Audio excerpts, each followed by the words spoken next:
good evening, and a very warm welcome to Sleep Tales. Thank you for joining me here tonight as we prepare to drift away into a story. Before we begin our journey, I would like to ask you to take a moment to make yourself comfortable. Settle into your bed and let the weight of the day begin to lift from your shoulders. If you enjoy this story, please consider subscribing to the channel, leaving a like on the video, and perhaps leaving a comment to let me know where in the world you are listening from. It is always wonderful to know where these tales travel. Now close your eyes, take a slow, deep breath in, and as you exhale, let go of your thoughts. Let us begin. The world had a roof, and that roof was the sky. But between the world and the sky, there was the spire. It was a home carved from the very peak of the tallest mountain, a place of stone and cloud that sat above the ordinary passage of days. From the wide open balconies of the spire, one could look down upon the valley, a great green and brown quilt of farms, forests, and villages. The people of the valley lived their lives by the grace of the weather that was born on the mountain. And on the mountain, in the spire, lived the weavers. They were a family who did not predict the weather, but created it. They wove the sun and the rain, the wind and the fog, using ancient looms and threads imbued with old magic. Rowan was a weaver. She was 20 years old, with quick hands and a heart that beat faster than the gentle rhythms of her home. She was the granddaughter of Ilara, the master weaver, a woman whose movements were as slow and certain as the turning of the seasons. Rowan's father, Anders, was a master of clear skies, weaving perfect, cloudless days with a caution that bordered on fear. Her mother, Lena, did not weave, but her hands were just as vital. She was the one who gathered the moonlight and the morning dew, the one who spun the golden light of the sun into usable thread.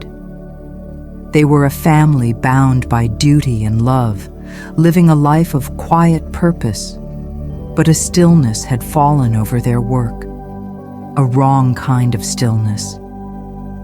For many months, the looms that wove the rain had been quiet.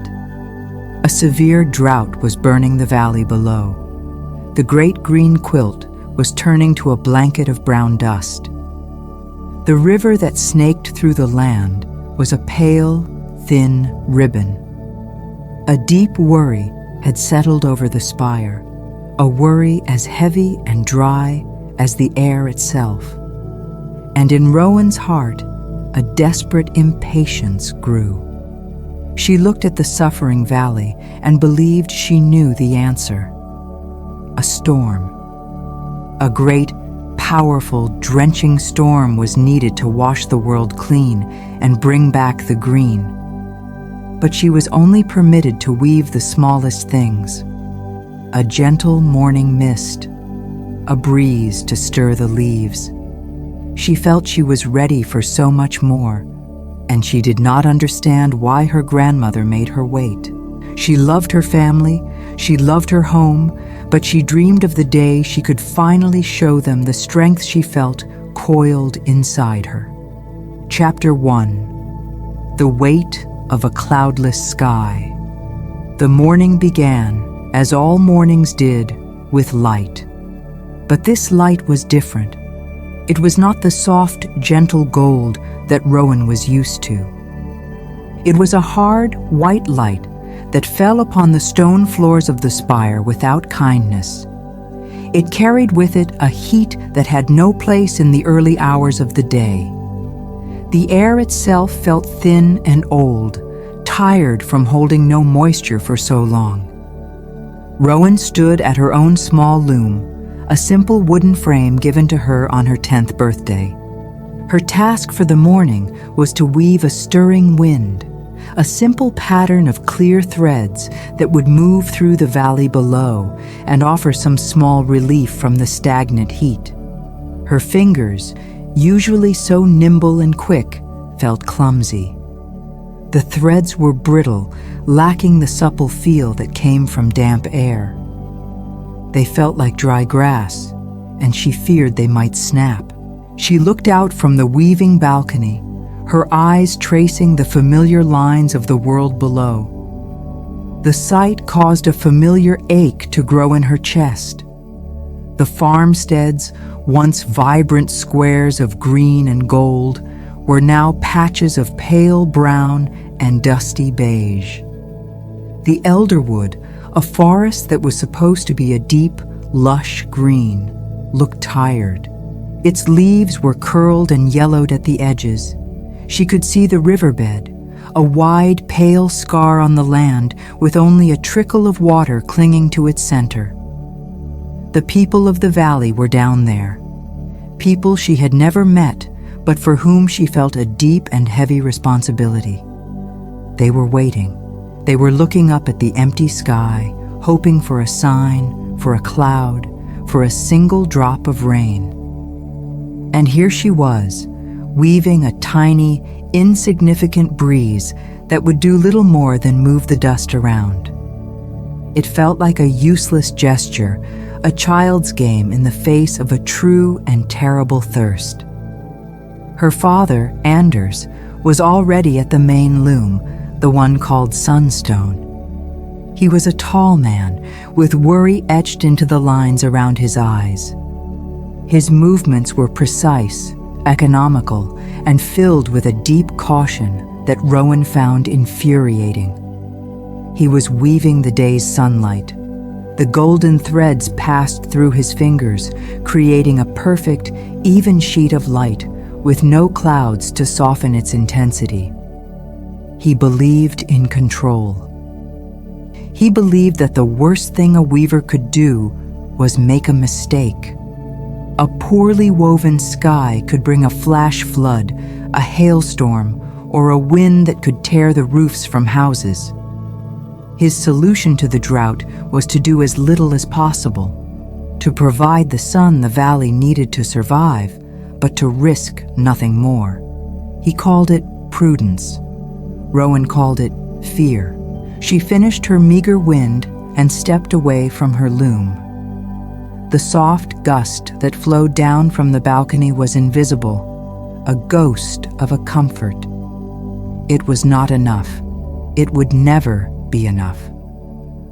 Her mother, Lena, was in the preparation room, sorting through the raw materials for their work.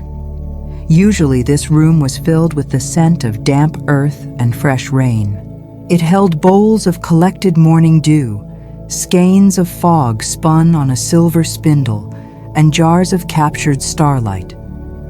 Now the room was mostly empty. The bowls were dry. The spindles were bare. Lena was running her fingers through a basket of sunbeams, her expression troubled. The sunbeams were plentiful, but they were too hot, too harsh. They lacked the gentle warmth of a balanced season. She looked up as Rowan entered, and a small, tired smile touched her lips. She knew her daughter's heart. She saw the impatience in her eyes, the restless energy in her posture. Lena's own heart was torn. She understood her husband's caution, but she also felt the valley's silent cry for help. Her role was to provide the tools for the weaving, and she felt as though her tools were failing. There was simply no water to be found, no mist to be gathered from the mountain slopes, no dew to be collected from the leaves of the ancient trees that grew near their home. All she had was this endless, aggressive sunlight. Rowan did not stay long with her mother. The sight of the empty bowls made her feel even more helpless. She went in search of her grandmother. Alara, the master weaver, was not at any of the looms. Rowan found her in the quietest part of the spire, a small circular room with a single, large window that faced east. Her grandmother was sitting in a simple stone chair, her hands resting in her lap. Her eyes were closed, but Rowan knew she was not asleep. She was listening. Alara's face was a map of her long life, her skin thin and soft like old paper. She was the wisest and most powerful weaver in generations, but the drought was taking its toll on her.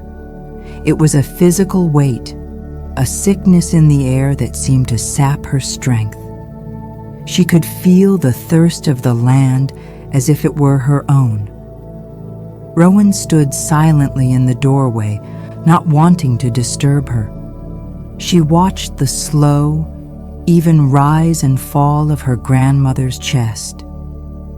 This woman had woven hurricanes in her youth. She had created snowfalls so gentle that they did not break a single flower. She had crafted rainbows that spanned the entire valley, and now she sat in a chair, seeming to do nothing. The injustice of it burned in Rowan's throat.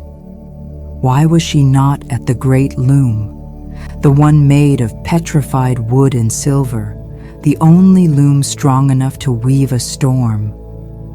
Why was she waiting? Alara opened her eyes, and they were the color of a cloudy sky.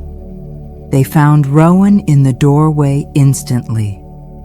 She did not seem surprised. She beckoned her granddaughter closer with a small movement of her fingers. Rowan came and knelt by her chair. Alara's hand, cool and dry, rested on Rowan's head. The touch was light, but it carried the weight of 100 years of wisdom. Alara did not speak of the drought. She did not speak of the looms or the threads. She spoke of the mountain. She told Rowan that the mountain was tired. It needed to rest. She said that a weaver's job was not to command the elements, but to ask them. And right now, the elements were not answering. Rowan did not understand. To her, it was simple. The land needed water. They were the weavers. It was their duty to provide it. This talk of asking and listening felt like an excuse for inaction. But she said nothing. She simply knelt there, feeling the coolness of her grandmother's hand, a strange and powerful mix of love and frustration swirling inside her.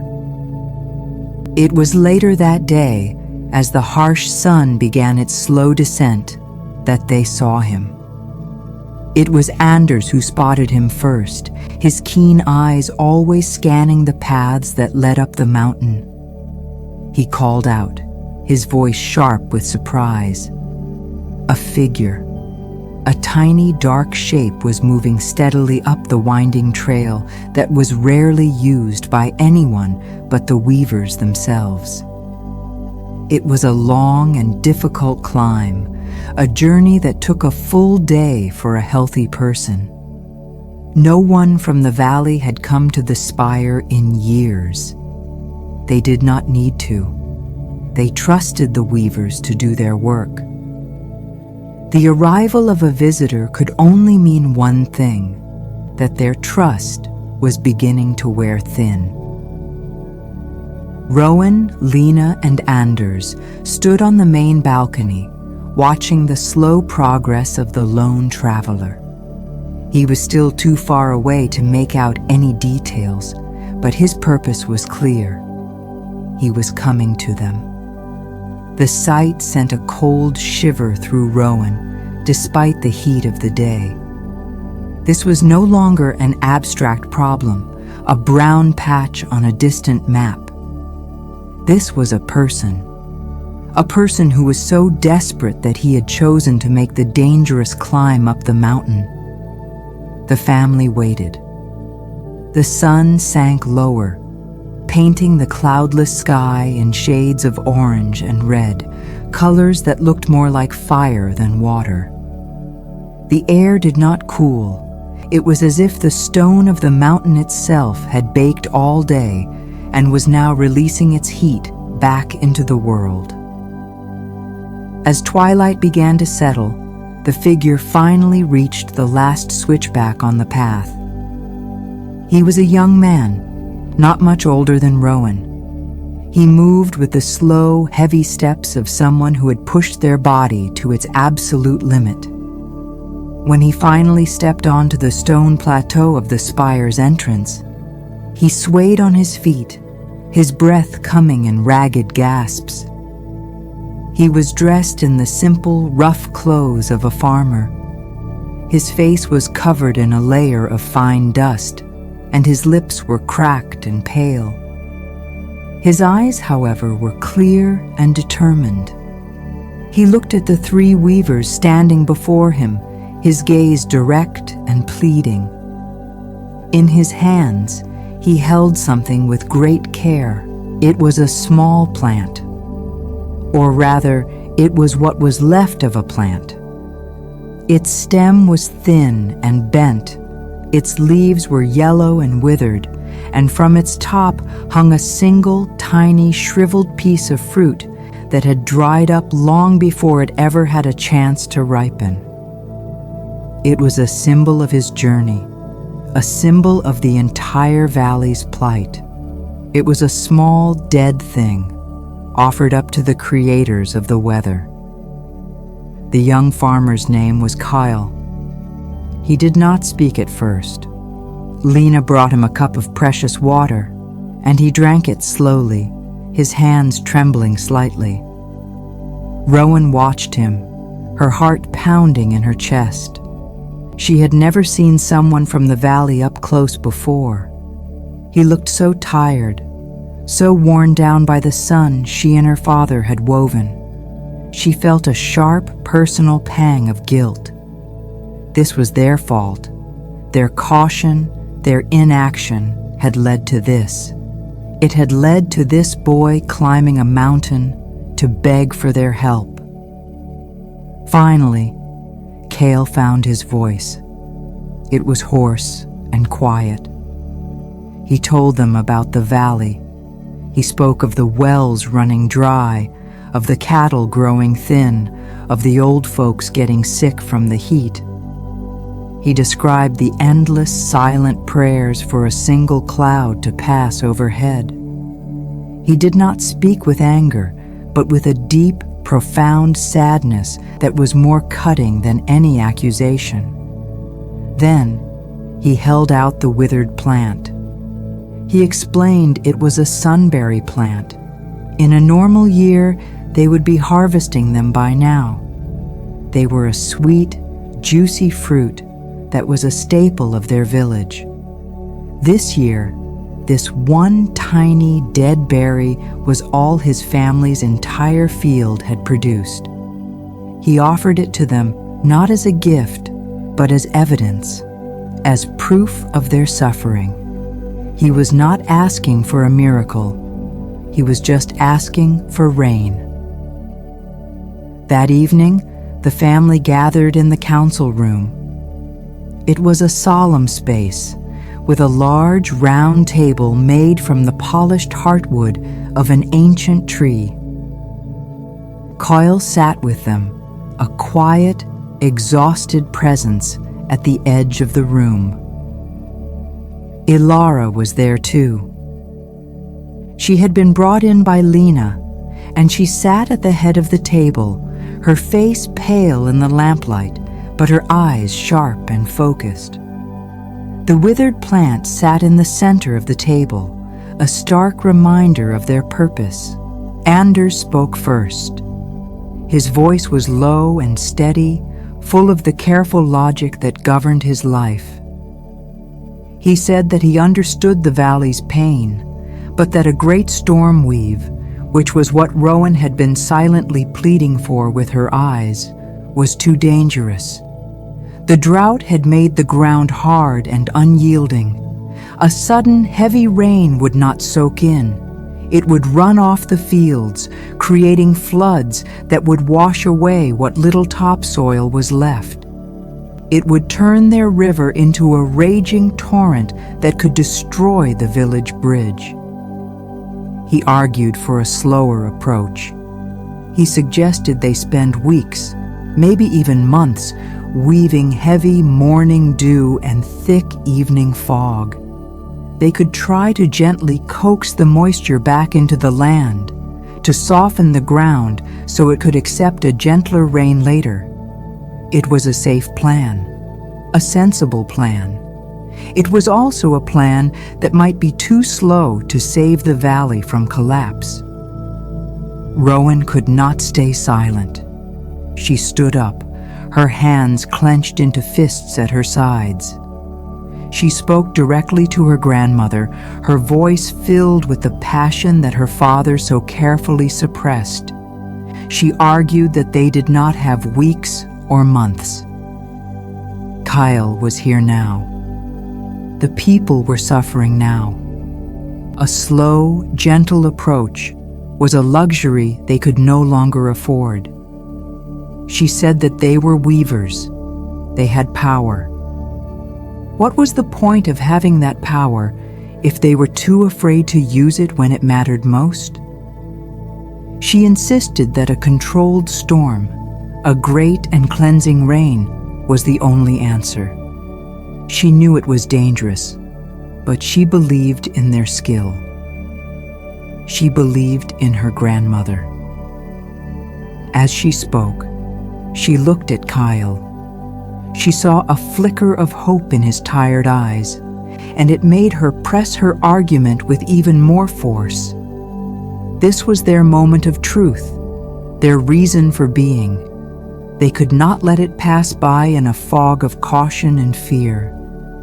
The room fell silent after she finished. The weight of the decision settled on Ilara. She looked at her son, his face a mask of worried responsibility.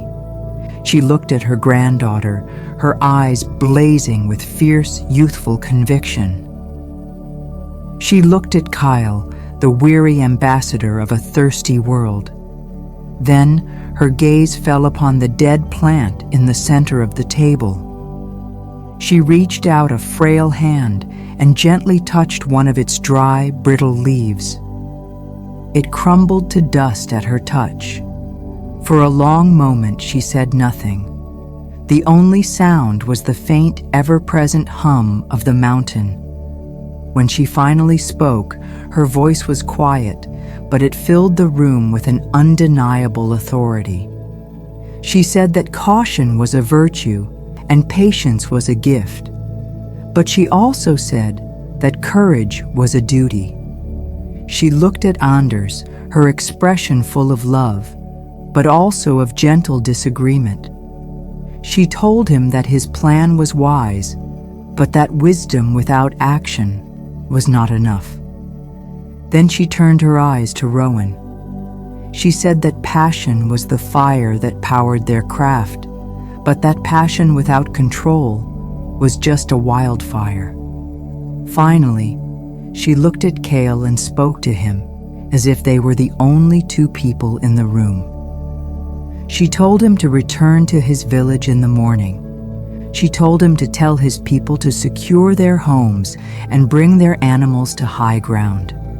She told him to tell them to look to the mountain at noon the next day, because tomorrow she would undertake the great storm weave.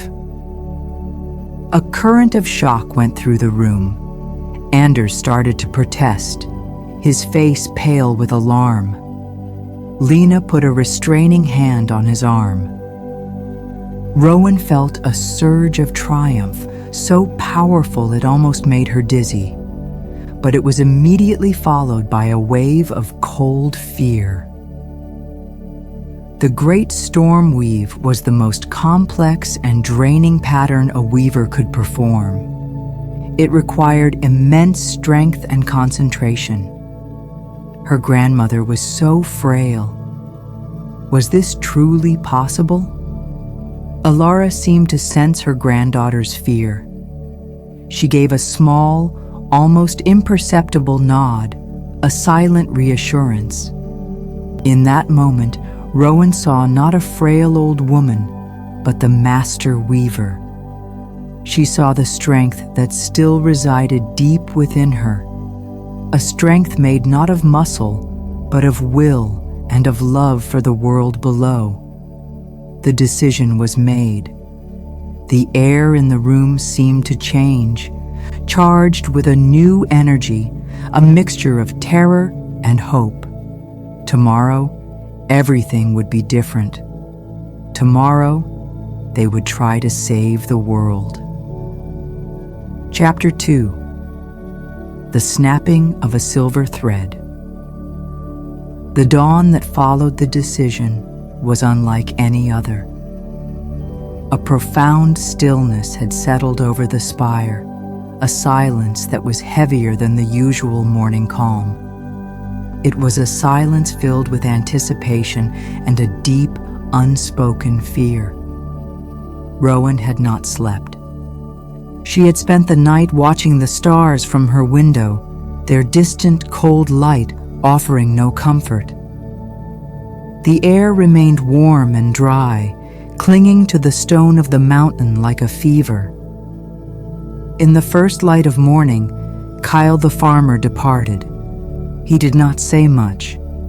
His face was a mixture of hope and exhaustion. He simply bowed his head to Alara, a gesture of profound gratitude and trust, and then began his long journey back down the mountain. Rowan watched him go until he was just a small speck on the winding path. His entire world, the entire valley, was now resting its hopes on the frail shoulders of her grandmother. The weight of that trust felt immense, a physical pressure in the air. After he was gone, the real preparations began. It was Lena, Rowan's mother, who started the ritual. The great storm weave could not be done with ordinary threads. It required materials that were as much a part of the weather as the loom itself. Lena went to the 3 sacred chests that stood against the far wall of the weaving hall. They were made of dark, ancient wood, bound with straps of untarnished silver, and they were never opened except for the most important weavings. She opened the first chest with a key that she wore on a chain around her neck. A soft, cool scent, like the air after a summer shower, drifted out. This chest held the cloud threads. They were not one color, but 100 shades of gray. There were the deep, heavy grays of a thunderhead, spun from the thickest mountain fog. There were the light, almost white grays of a high cirrus cloud, spun from mist so fine it was nearly invisible. Lena's hands moved with a reverent slowness. She selected the heaviest grays, the ones that felt cool and slightly damp to the touch, even in the dry air. She laid them out on a long stone table, arranging them in the order they would be needed, from the base of the storm to its highest peaks. Rowan watched her mother, a sense of awe mixing with her anxiety. She had seen these threads before, but only from a distance. Up close, they seemed to hold a life of their own, a quiet, waiting energy. Next, Lena opened the second chest. This one released a scent of deep, clean earth and cold stone. It held the water threads. These were the blues. There were the pale, clear blues of a mountain spring and the dark, mysterious blues of a deep lake.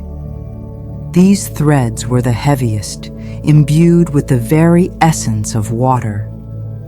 They had been steeped for 100 years in a hidden spring deep within the mountain, absorbing its chill and its weight.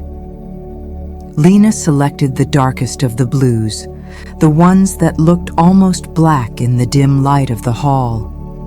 These threads would form the heart of the rain, the heavy, drenching downpour the valley so desperately needed. She laid them beside the gray threads. her movements a silent prayer.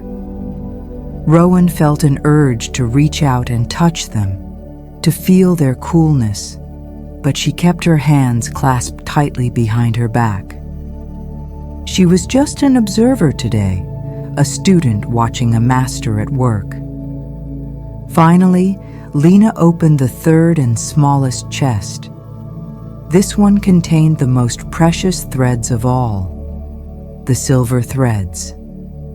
They shimmered with a soft internal light, as if they had been spun from moonlight itself.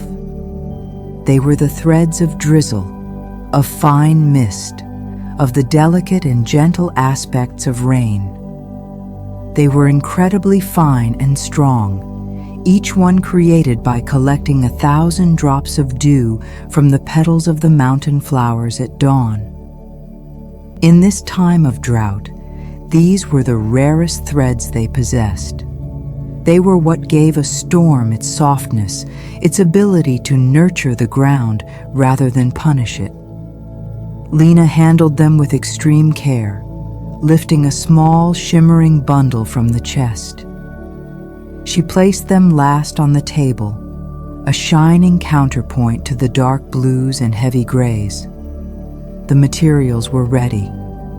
They represented a fortune in effort and magic, a collection of moisture gathered over many seasons, all to be spent in a single day. While Lena prepared the threads, Anders prepared the loom. The great loom was not like the others. It was a massive structure that filled the center of the hall, its frame carved from the petrified wood of a single, giant tree that had grown on the mountain's peak in the first days of the world. Silver runes were carved into its surface, and they seemed to absorb the light in the room.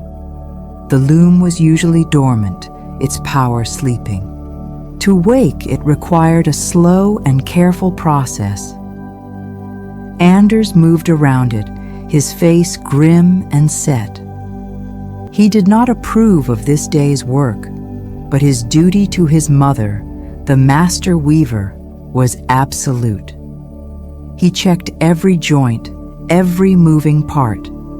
He tightened the great wooden beams that held the tension, the sound echoing in the silent hall. Then he began to hum. It was a low, monotonous sound, a specific vibration that the loom responded to. Rowan watched as a faint light began to glow from within the silver runes. The loom was waking up. A deep hum started to emanate from the wood itself, a sound that was less heard and more felt, a vibration that resonated in the stone floor and in the bones of everyone in the room. It was the sound of immense, sleeping power stirring. The air in the hall grew thick, charged with energy. Rowan's hair felt like it was standing on end. Her father's face was beaded with sweat, either from the effort or the tension. He worked for a full hour, his low hum the only sound besides the growing thrum of the loom. At last, he stepped back. The runes glowed with a steady, soft white light. The hum was a constant, powerful presence. The great loom was ready. It was noon when Alara finally entered the hall. She was dressed in simple, ceremonial robes of pure white. She looked smaller than Rowan had ever seen her, her body frail against the immense backdrop of the loom. But her eyes were clear and fiercely focused. She did not look at her family. She walked directly to the stone table where the threads were laid out. She ran her thin, dry fingers over the grays, the blues, and the silvers, her eyes closed. She was not just feeling their texture, she was communicating with them, attuning her own energy to theirs. Then she turned and faced the loom. She took a slow, deep breath and the powerful hum of the ancient wood seemed to dip in response to her presence, acknowledging its master.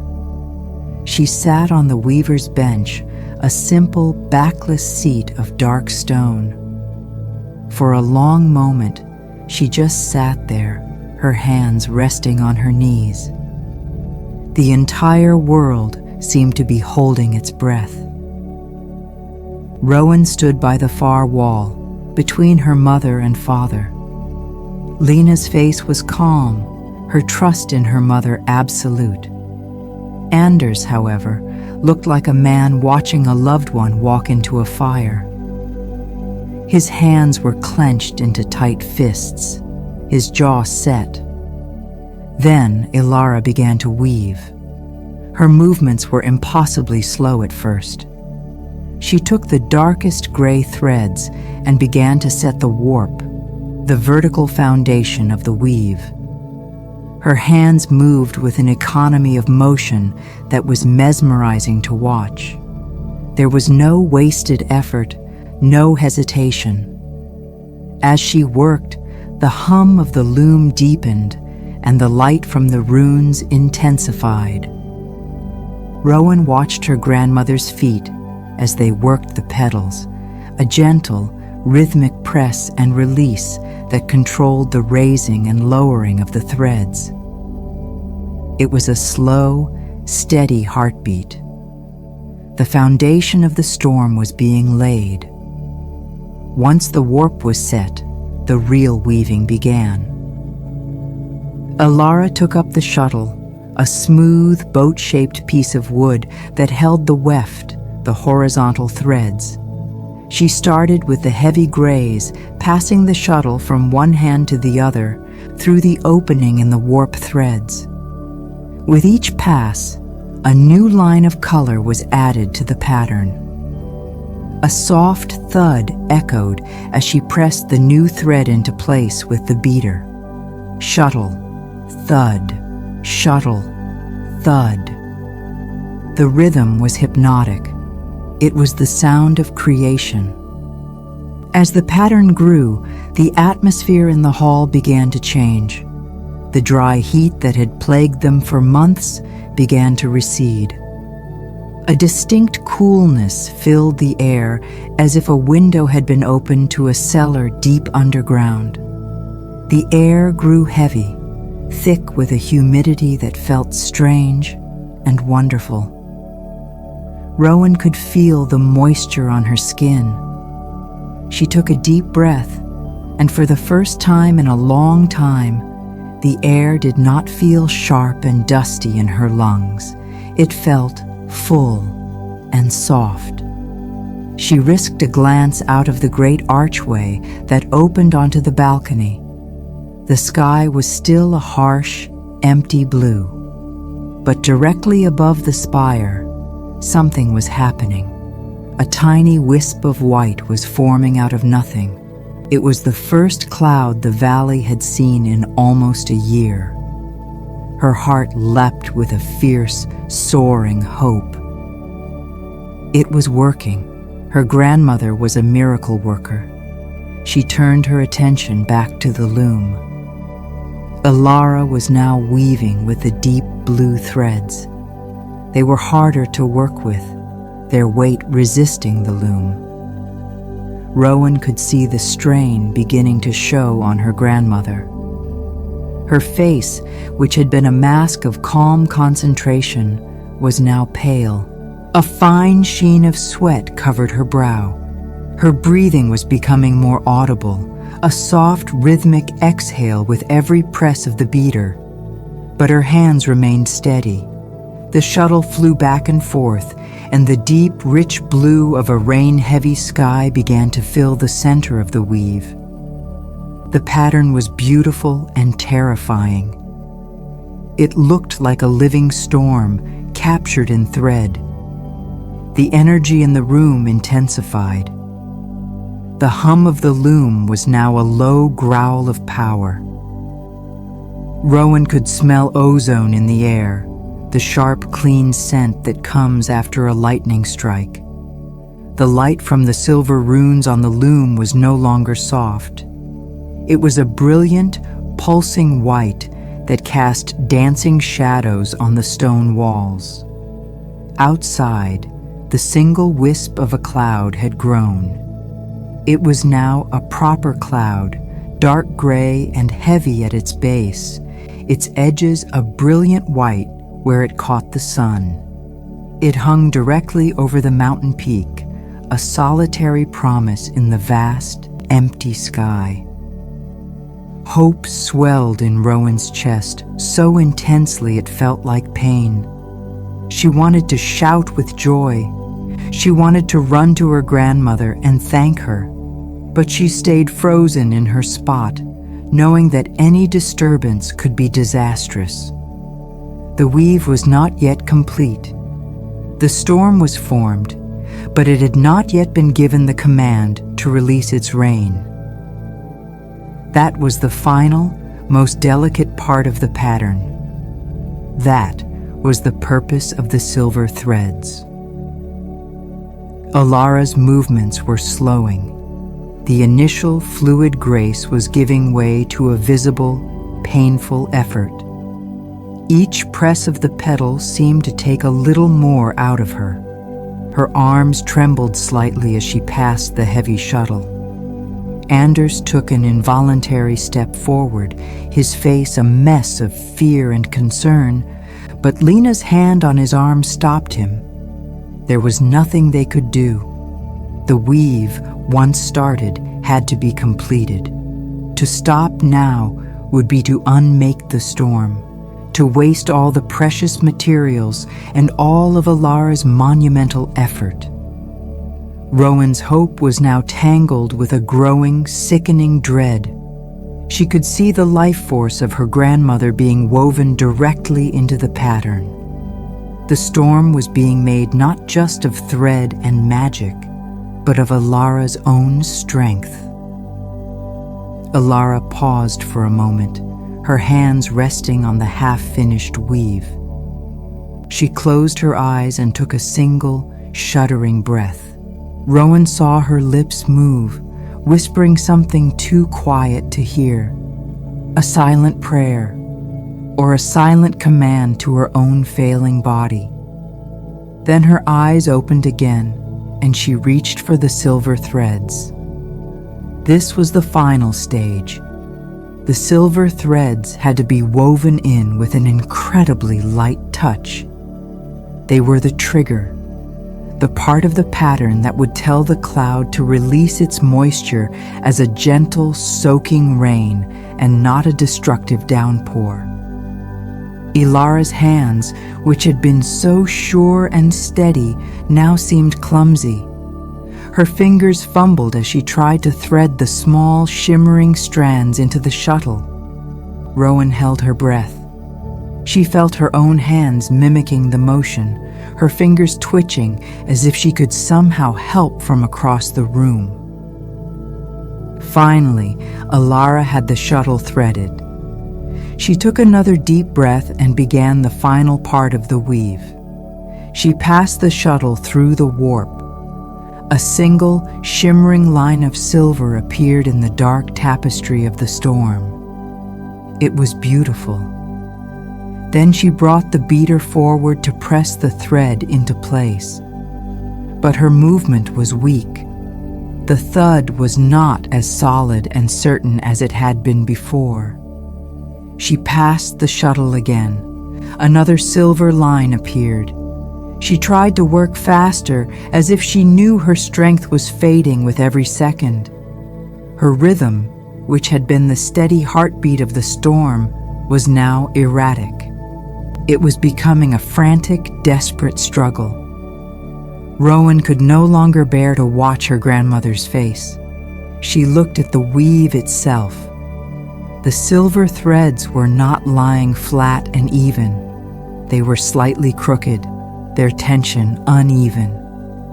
A small, almost imperceptible flaw was appearing in the delicate final pattern.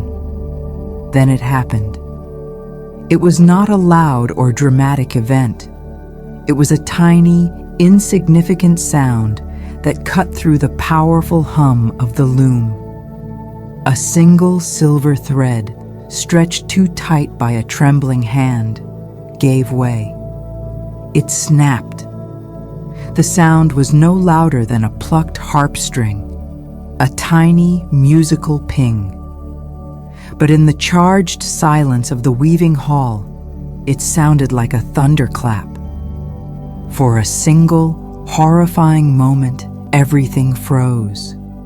And then, everything unraveled. The brilliant light in the loom's runes flickered and died.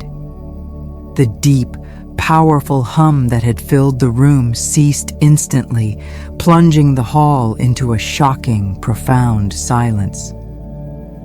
The magical tension that held the storm together was broken. Rowan looked at the tapestry on the loom. The beautiful living storm she had seen moments before was now just a collection of threads. The colors looked dull and lifeless. The pattern seemed meaningless. She spun around and looked out the archway. The great dark cloud that had been their beacon of hope was gone. It had not drifted away. It had simply vanished, like a puff of smoke in the wind. The sky was once again a perfect, cruel, and empty blue. The dry heat rushed back into the room as if it had been waiting just outside the door. But none of that mattered, because a second sound had followed the snapping of the thread. It was the soft, heavy sound of a body falling from the weaver's bench onto the cold stone floor. Ilara. The three of them rushed forward at the same time. Anders reached her first. He let out a choked cry and knelt beside his mother, gathering her frail body into his arms. Lena fell to her knees on the other side, her hands fluttering over her mother's face, her own face a mask of disbelief. Rowan stopped a few feet away, frozen in horror. Her grandmother looked impossibly small and fragile. Her eyes were closed, and her face was as white as her robes. Her breathing was a shallow, faint whisper. Anders looked up at Rowan, his eyes wild with pain and accusation. "This is what you wanted," he choked out, his voice thick with grief. "Your storm." Rowan felt his words like a physical blow. The guilt was so immense, so sudden and absolute that she could not breathe. This was her fault, her impatience, her pride. She had pushed for this. She had convinced her grandmother to do this. Lena ignored her husband's outburst. She was cradling Alara's head in her lap, stroking her thin gray hair. "Mother," she whispered, her voice breaking. Alara's eyelids fluttered. She opened her eyes, but they were unfocused. They seemed to be looking past them, at something far away. Her lips moved, and a faint, dry whisper escaped. Rowan leaned closer, desperate to hear, desperate for a word of forgiveness, of explanation, of anything. Alara's eyes found Rowan's. For a moment, there was a flicker of the old clarity, the old wisdom. Her hand, which was lying on the cold stone, lifted a fraction of an inch. Rowan instinctively took it. It was cold and weightless. Alara's whisper came again, a little stronger this time, a final gathering of strength. The words were meant only for Rowan. "You must listen to the mountain, little bird," she breathed. "Do not try to command it." And then a small, final sigh escaped her lips, like the last wisp of a breeze. The light in her eyes faded, leaving them as dull and empty as a cloudy sky after the sun has set. she was gone. The silence that followed was a living thing. It was a crushing weight that pressed down on them, stealing the air from their lungs. Lena let out a single wrenching sob and buried her face in her mother's robes. Anders held his mother's body tighter, his face contorted in a silent scream of agony. Rowan just stood there, her grandmother's cold hand still held in her own. The words echoed in her mind. Listen to the mountain. Do not command it. It was not an accusation. It was a lesson, a final piece of wisdom. But it was a lesson that had come at an impossible price. The grief hit her then, a physical wave of pain so intense it buckled her knees. She fell to the floor, still clutching her grandmother's hand, and the tears she had been holding back finally came, hot and useless. They were the only rain that would fall today. Hours passed. The sun began to set, filling the weaving hall with the same fiery, waterless colors as the day before. Nothing had changed in the valley. The drought continued, but in the spire, everything had been broken. Eventually, Anders moved. He gently laid his mother down on the floor and stood up. His face was a stone mask of grief. He looked from his mother's body to the silent, lifeless loom. Then he looked at Rowan. His voice, when he spoke, was cold and dead. "You will not touch this loom," he said, his voice flat and empty of all emotion except for a deep, cold anger. "You will not touch any loom. Your impatience has cost us everything." He then turned and walked slowly out of the hall, a man broken by sorrow. Lena stayed by her mother's side, her quiet sobs the only sound in the growing darkness. Rowan was left alone with her grandmother's last words, the crushing weight of her own guilt, and a future that was now as empty and cloudless as the sky. Chapter 3. A Journal of Whispers. The days that followed were made of silence and sunlight. A heavy, sorrowful silence filled every room of the spire, a quiet so profound that the soft scrape of a sandal on stone sounded like a shout. And the sunlight, once a welcome gift, was now a cruel and constant reminder of their failure. It was a harsh, white light that beat down on the mountain, heating the stone balconies until they were too hot to touch. There was no softness to it, no gentle morning haze or soft evening glow. It was simply a relentless, punishing brightness from dawn until dusk. The funeral for Ilara had been as quiet as her last breath.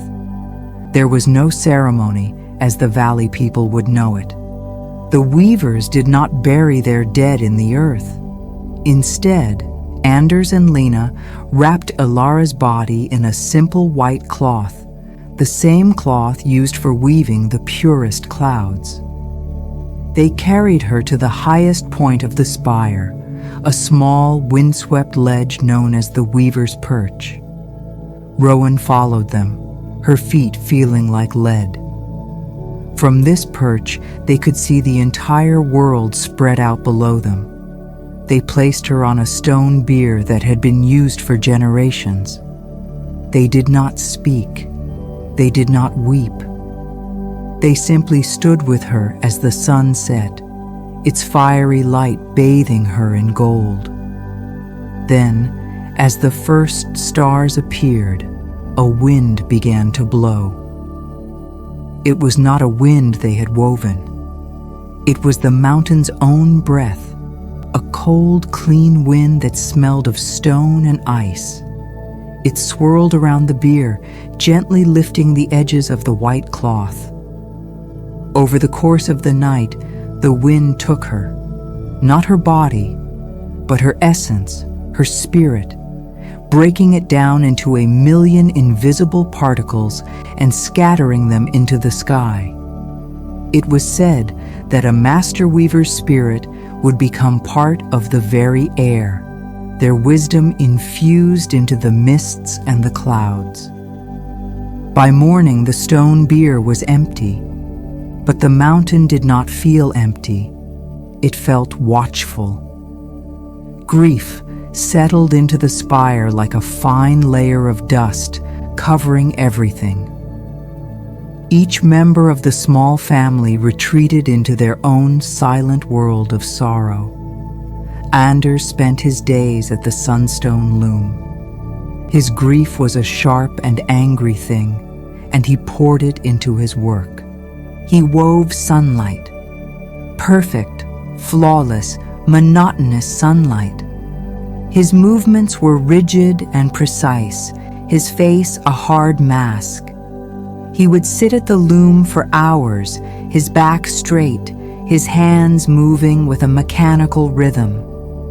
The golden threads he used seemed to bleed heat, and the light he created was magnificent and terrible.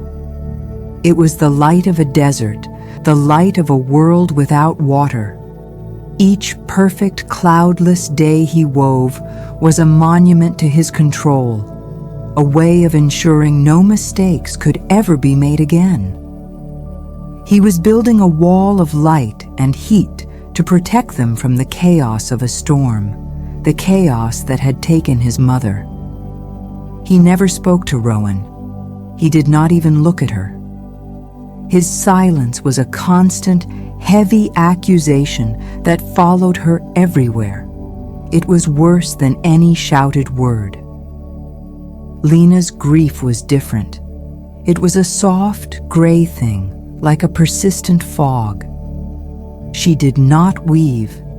She moved through the rooms of the spire like a ghost, her hands always busy with small, quiet tasks.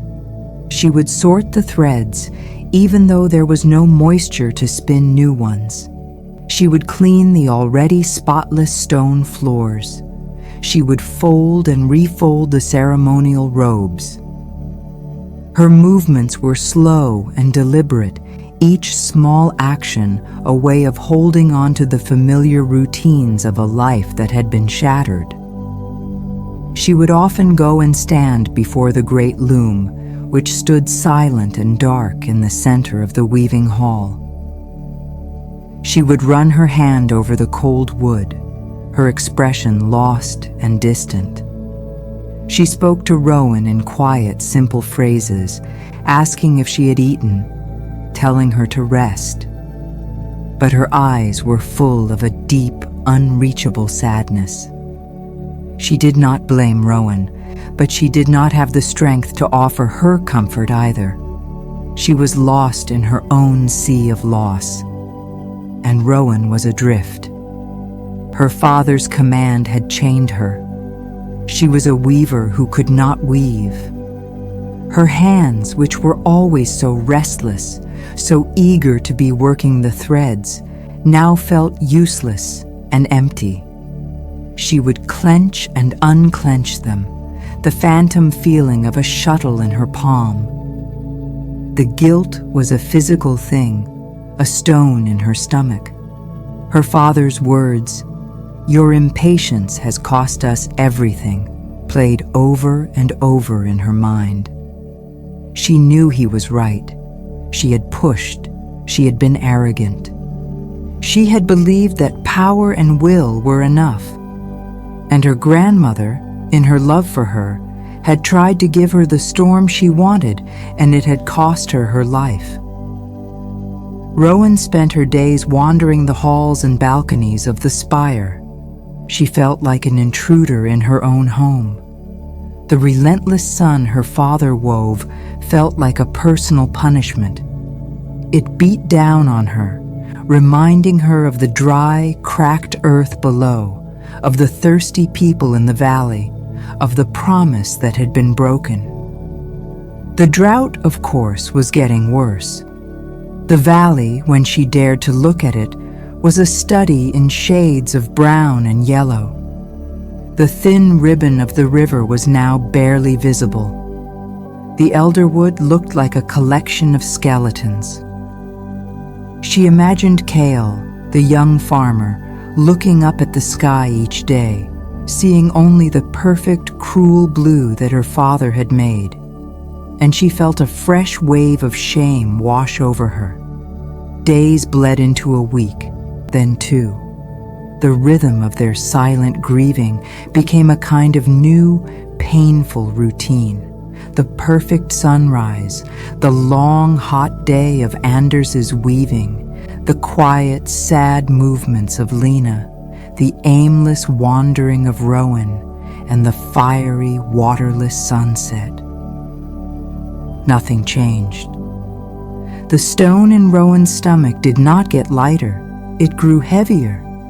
The guilt was a poison, but beneath it, something else was beginning to stir. It was the echo of her grandmother's last words. "Listen to the mountain, little bird. Do not try to command it." It was a puzzle she could not solve. How did one listen to a mountain? What was she supposed to hear? The words were a tiny seed of purpose in the barren wasteland of her grief. And with that seed, a sense of duty began to grow. Her grandmother had not died for nothing. She had died trying to save the valley. The responsibility had not vanished with her last breath. It had simply fallen onto Rowan's shoulders. She could not accept this future of endless, silent sun. She could not let her grandmother's sacrifice be the final word. She had to do something, but she was forbidden from the looms. Her father's command had been absolute, and so she made a decision. It was a quiet, fearful decision, made in the lonely hours of a hot, sleepless night. If she could not weave, she could at least learn. She had to understand. She had to know what had gone wrong. There was only one place to find those answers. She would go into her grandmother's room. Alara's private room was at the very top of the spire, a place Rowan had not been allowed to enter since she was a small child. It was her grandmother's sanctuary, her place of study and meditation. Her father would never go in there. It would be too painful for him, and her mother was too lost in her own sorrow to notice. Rowan waited until the deepest point of the night, when the moon was high and the stone of the spire had finally begun to release some of its stored heat. The silence in the halls was absolute. She crept from her room, her bare feet making no sound on the smooth floor. She climbed the final narrow spiral staircase, her heart pounding a heavy, fearful rhythm in her chest. The door to her grandmother's room was made of a pale, smooth wood she did not recognize. It had no handle, just a small silver latch. She hesitated for a long moment, her hand hovering over it. This felt like a betrayal of her father, a trespass. But the image of the dying valley and the sound of her grandmother's last whisper pushed her forward. She lifted the latch. It made a soft click that sounded as loud as a rockfall in the silence. She pushed the door open and slipped inside, closing it gently behind her. The first thing that hit her was the scent. It was the scent of her grandmother, but 100 times more concentrated. It was the smell of ozone, that sharp, clean scent of the air after a lightning storm. It was the smell of damp earth and moss, of a forest floor after a long, soaking rain. And underneath it all was the dry, fragrant scent of a dozen different herbs, some sweet, some spicy, all of them a part of the old magic.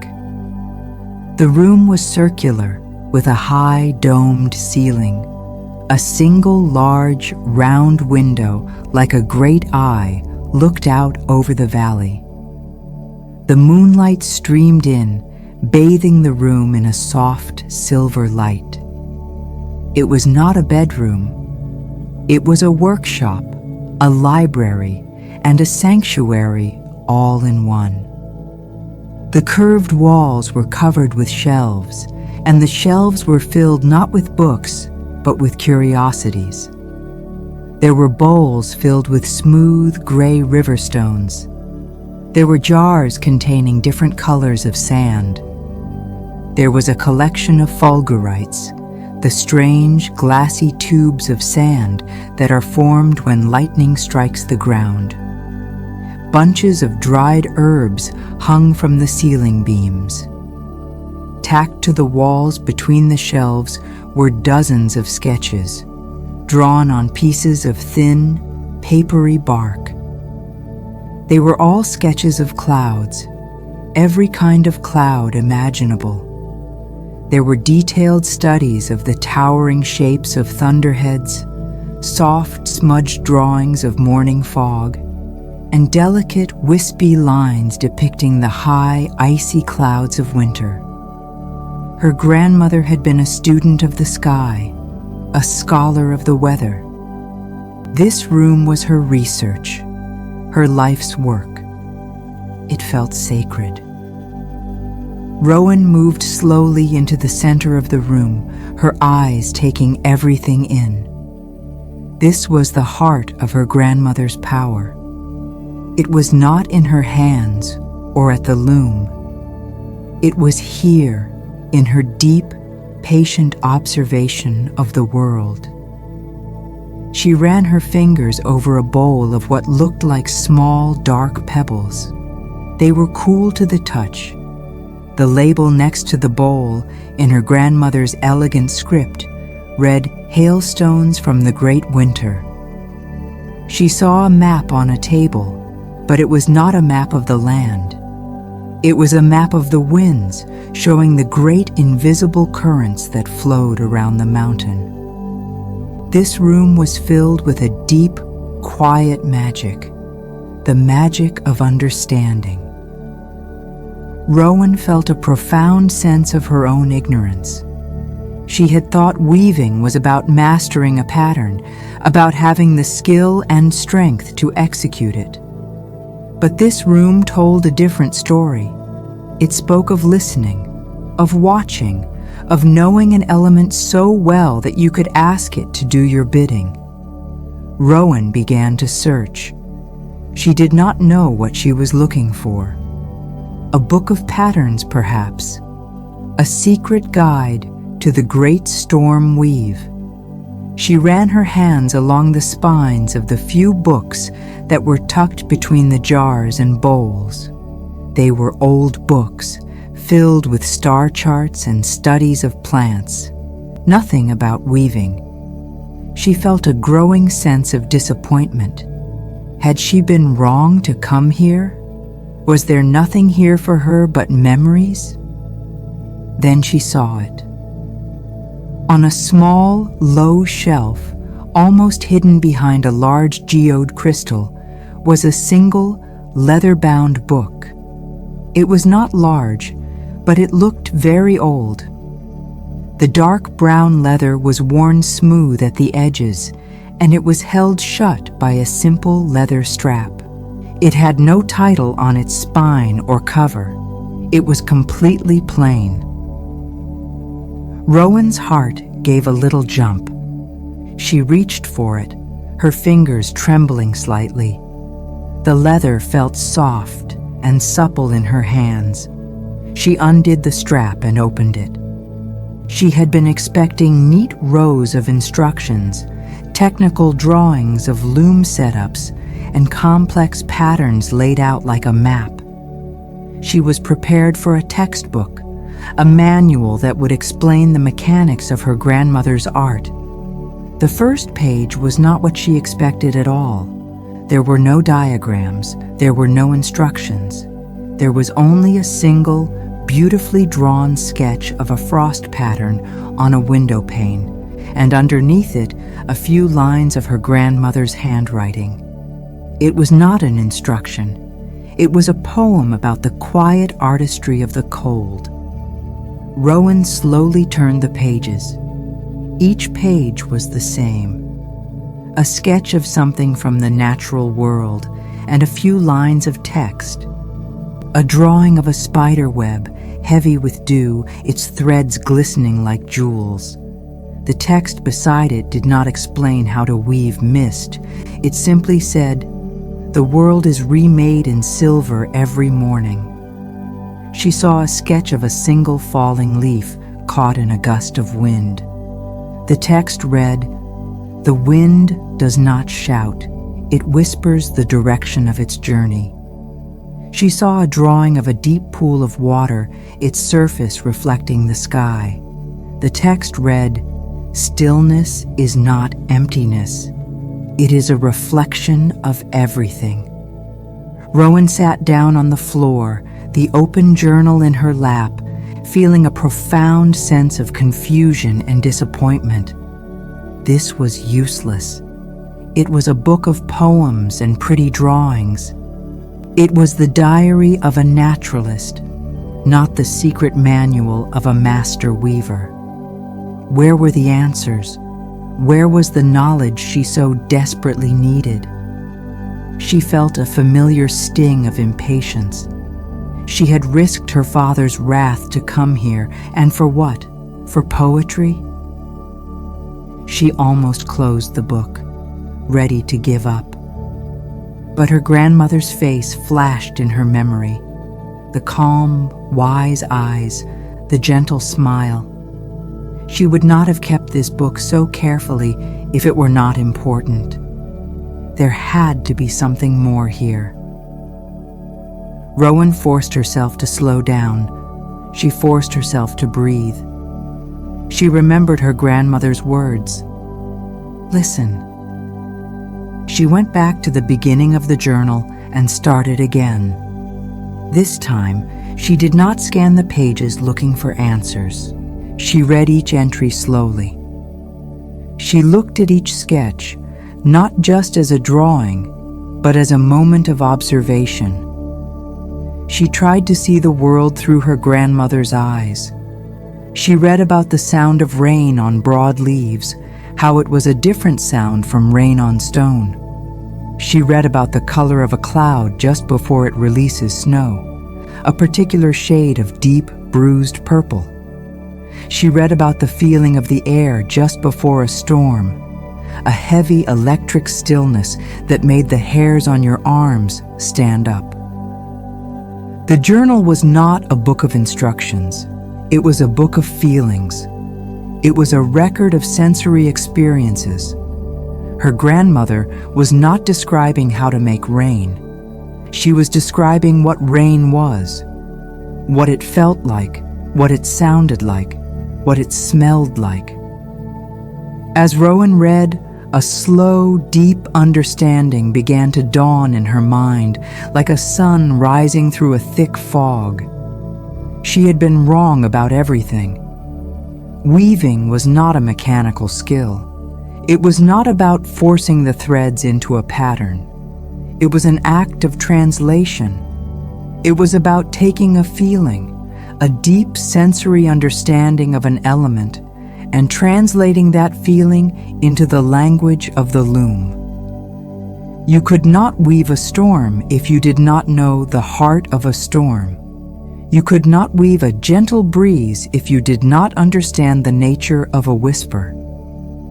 Her grandmother had not failed because she was weak.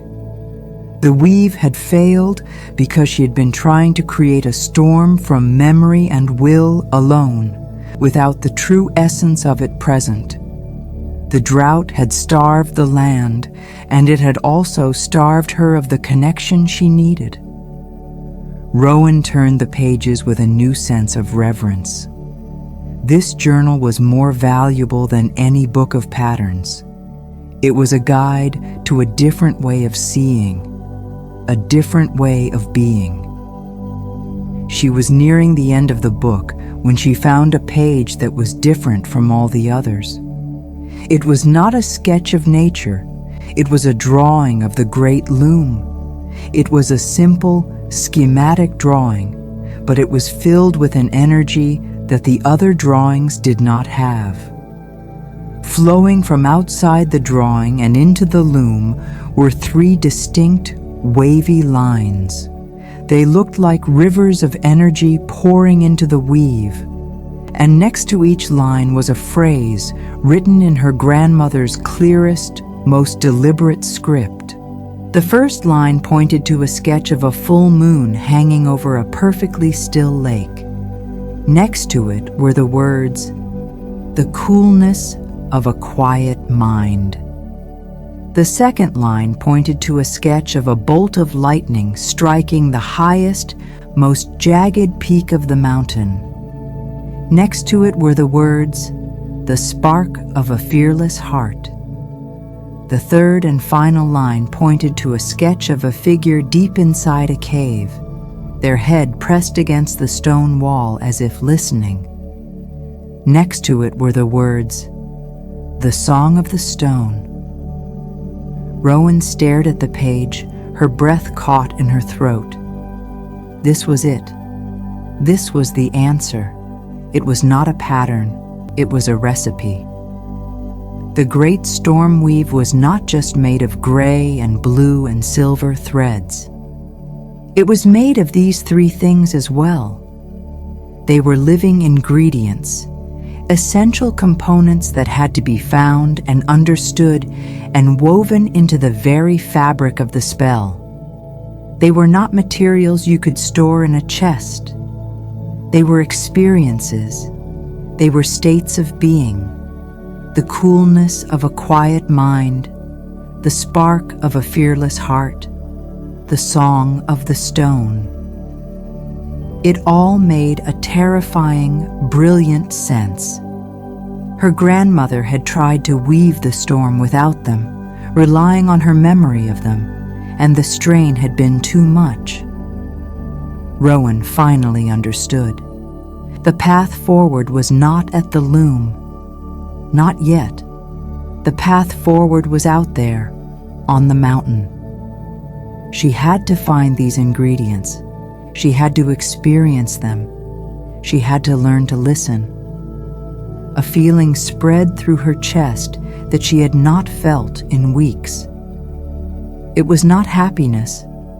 The grief for her grandmother was still a heavy weight inside her. But it was hope, a tiny, fragile, and dangerous spark of hope. She carefully closed the journal. She held it to her chest, the worn leather a comforting weight against her body. She had defied her father and broken the rules. But she had not found a book of instructions. She had found a map that would lead her not back to the loom, but deep into the heart of the mountain and deep into the heart of herself. She knew, with a certainty that settled deep in her bones, that this was the only way. Chapter 4. The Moon in the Water. The hope Rowan had found in the journal was a fragile thing, a tiny candle flame in the vast, dark room of her grief. For a full day after she found it, she did nothing.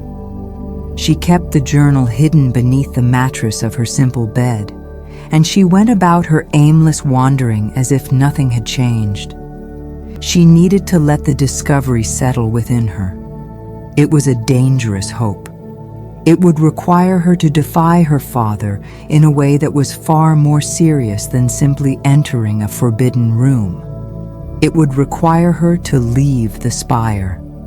This was an act of profound disobedience, something she had never once considered in her entire life.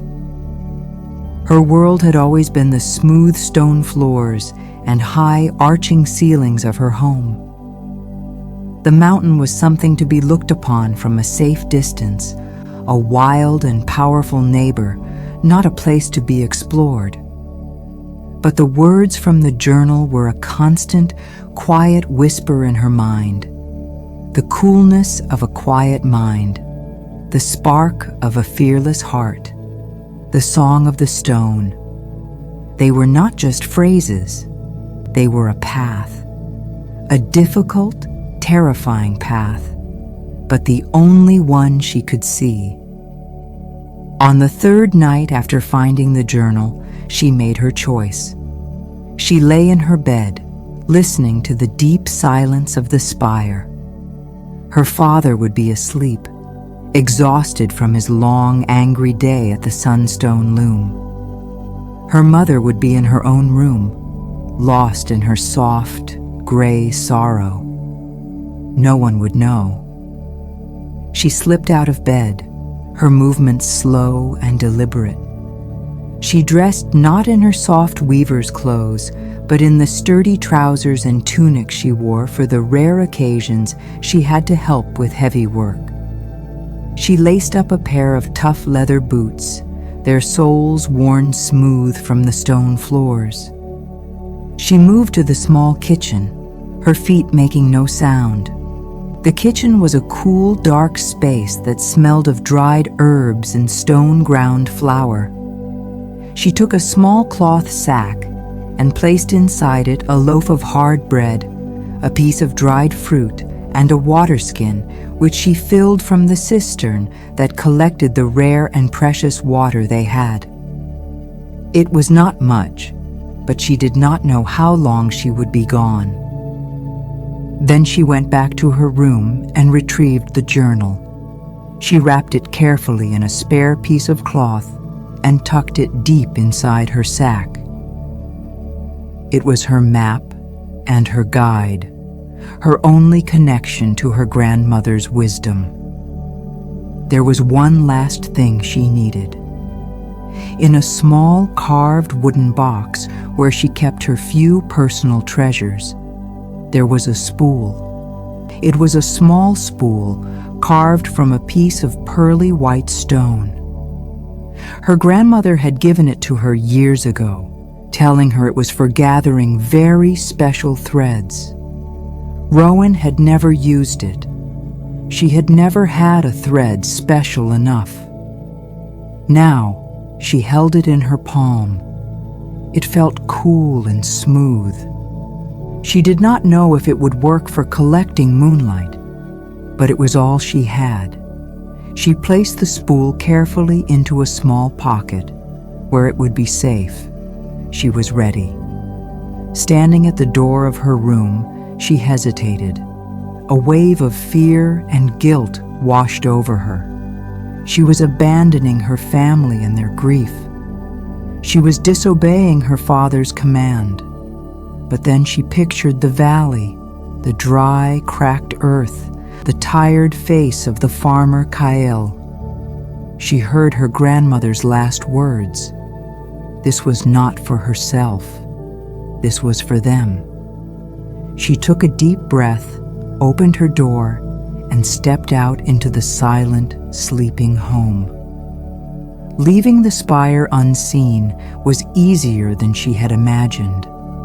The main entrance was a great archway that was always open to the sky. She walked through it, her boots making a soft, crunching sound on the gravel of the plateau. The night air was cool, a small mercy after the punishing heat of the day. The moon was almost full, a great silver disk hanging in a black, star-dusted sky. It lit her way, casting long, dark shadows behind the rocks. The journal's sketch of the moon over a still lake was her only clue. She knew of only one place on the mountain that matched the drawing, the Mirror Lake. Her grandmother had spoken of it once, long ago. She had called it a place of deep stillness, a place where the mountain looked at the sky. It was on a high, remote plateau, a half-day's climb from the spire, on a path that was barely a path at all. Rowan found the beginning of the trail, a faint track that split off from the main route down to the valley. She took a last look back at the warm, faint lights of her home, a lump of sadness and fear in her throat. Then she turned her face to the mountain and began to walk. The first part of the journey was familiar. It was a winding path that the family used to gather certain high-altitude herbs. The ground was rocky but well-trodden. But soon, the path began to fade. It became a suggestion, a faint line of worn stone snaking its way between great gray boulders. The climb grew steeper. Rowan had to use her hands to pull herself up over ledges of rock. The silence was immense. The only sounds were her own ragged breathing and the crunch of her boots on the loose stones. The air grew thinner and colder.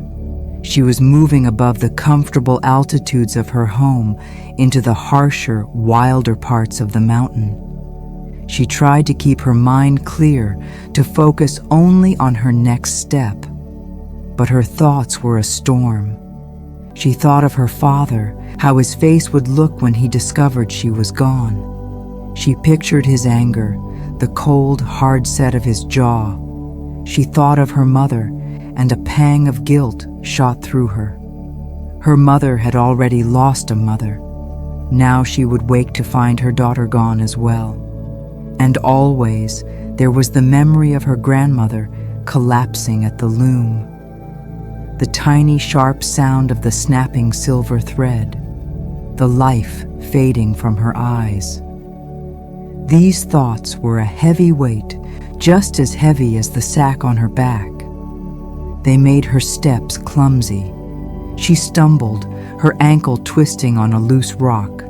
She cried out, a small, sharp sound that was swallowed by the immense silence. She sat for a moment on the cold stone, a wave of despair washing over her. This was a mistake. She was a weaver, not a mountaineer. She was alone and foolish, chasing a riddle in a book of poems. But she did not turn back. She took a long drink from her water skin, the cool water a shock in her dry throat.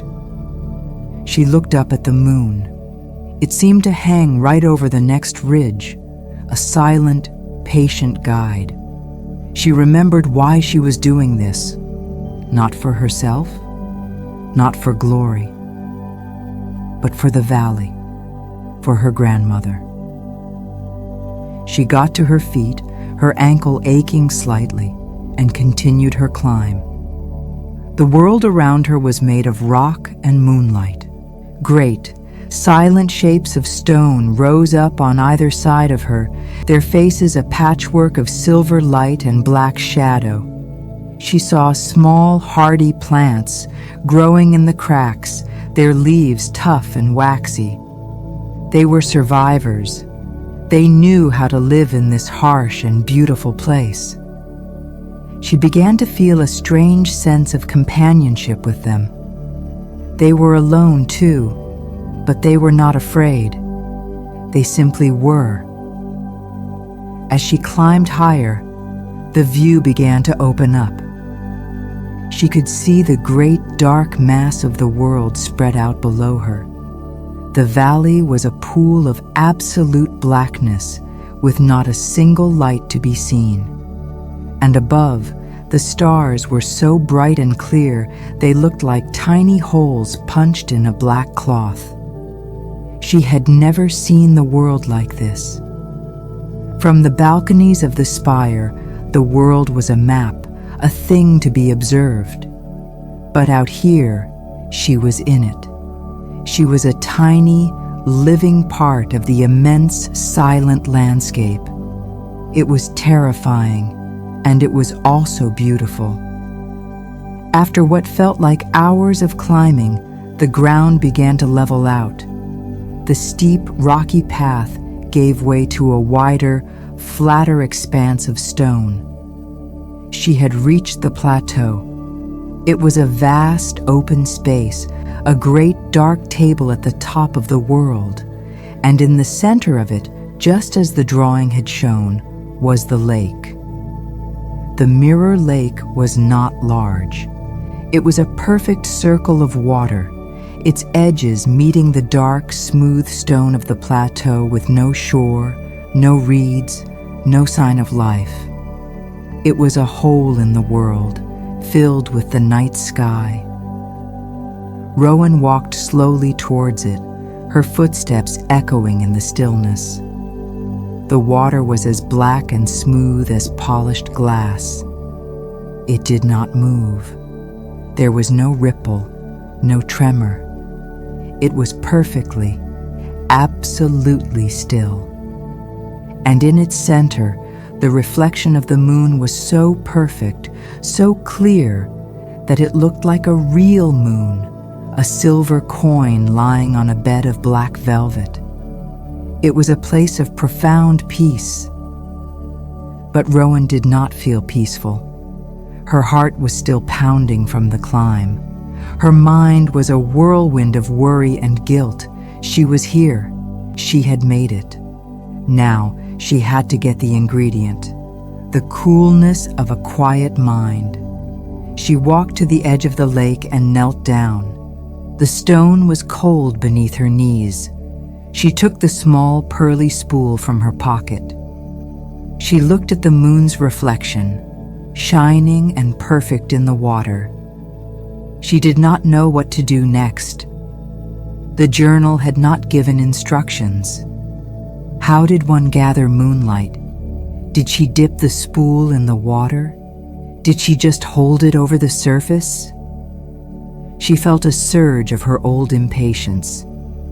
She had come all this way. She had to make it work. She decided to try dipping the spool. She reached out, her hand trembling slightly, and lowered the stone spool towards the water. The moment the tip of it touched the surface, the reflection shattered. The perfect circle of the moon broke into 100 shimmering, dancing fragments of light. The water rippled outwards from her touch, disturbing the entire surface of the lake. The perfect stillness was gone. Rowan pulled her hand back as if she had been burned. She watched as the ripples slowly faded. It took a long time for the water to become still again, for the pieces of the moon to reassemble into a perfect whole. Her first attempt had been a failure. The very act of trying had ruined it. She waited. She forced herself to be still, to let the lake recover its peace. The wind was a low whisper across the plateau, the only sound in the universe.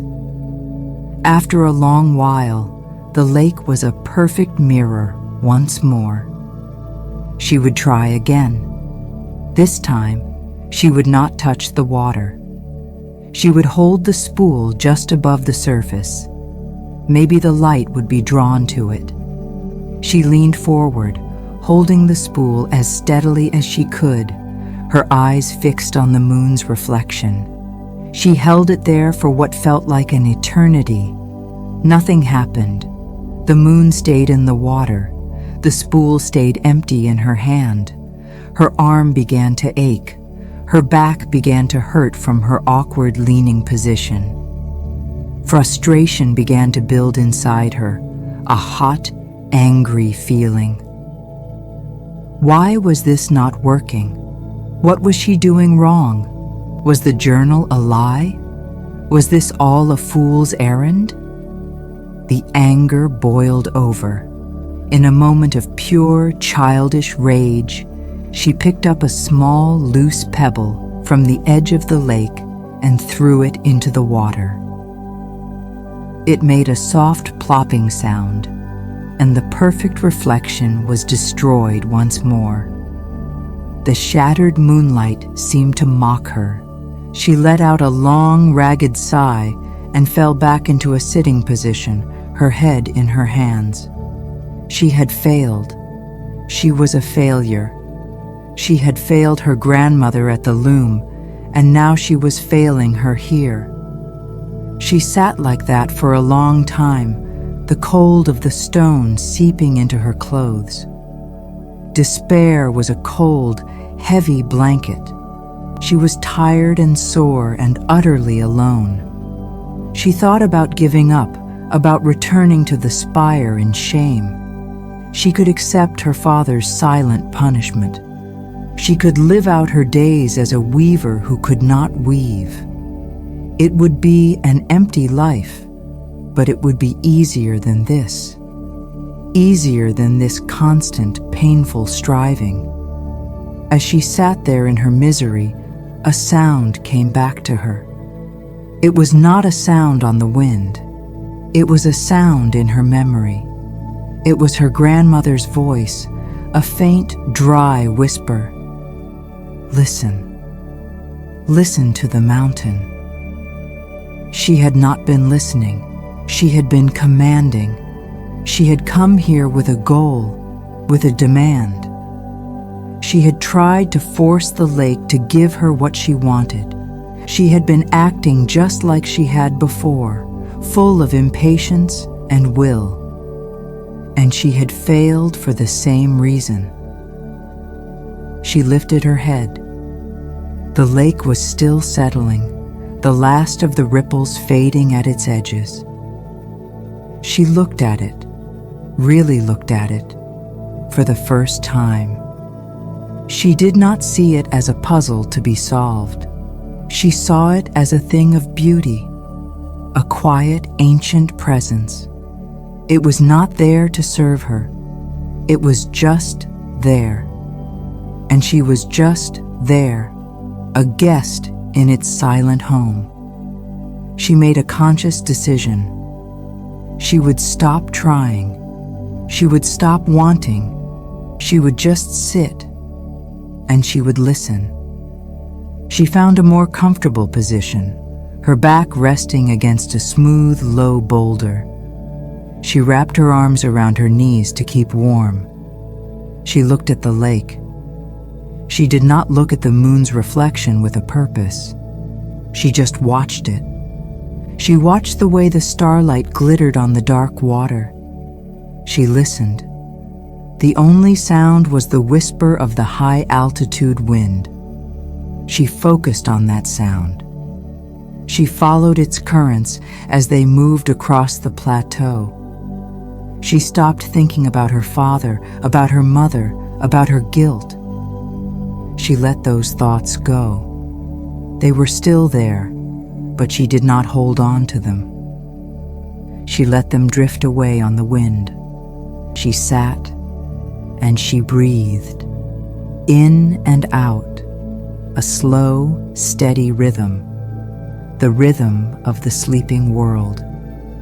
For the first time since her grandmother had died, she was not fighting, she was not struggling, she was just being. And then the grief came. It did not come as a storm of guilt and anger. It came as a quiet, deep, and profound sadness.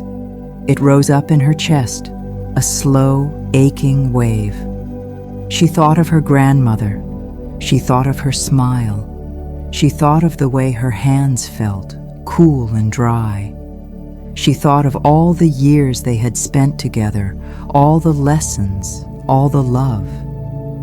And she let herself feel the loss of it all. The tears came then. They were not the hot, angry tears she had shed on the floor of the weaving hall.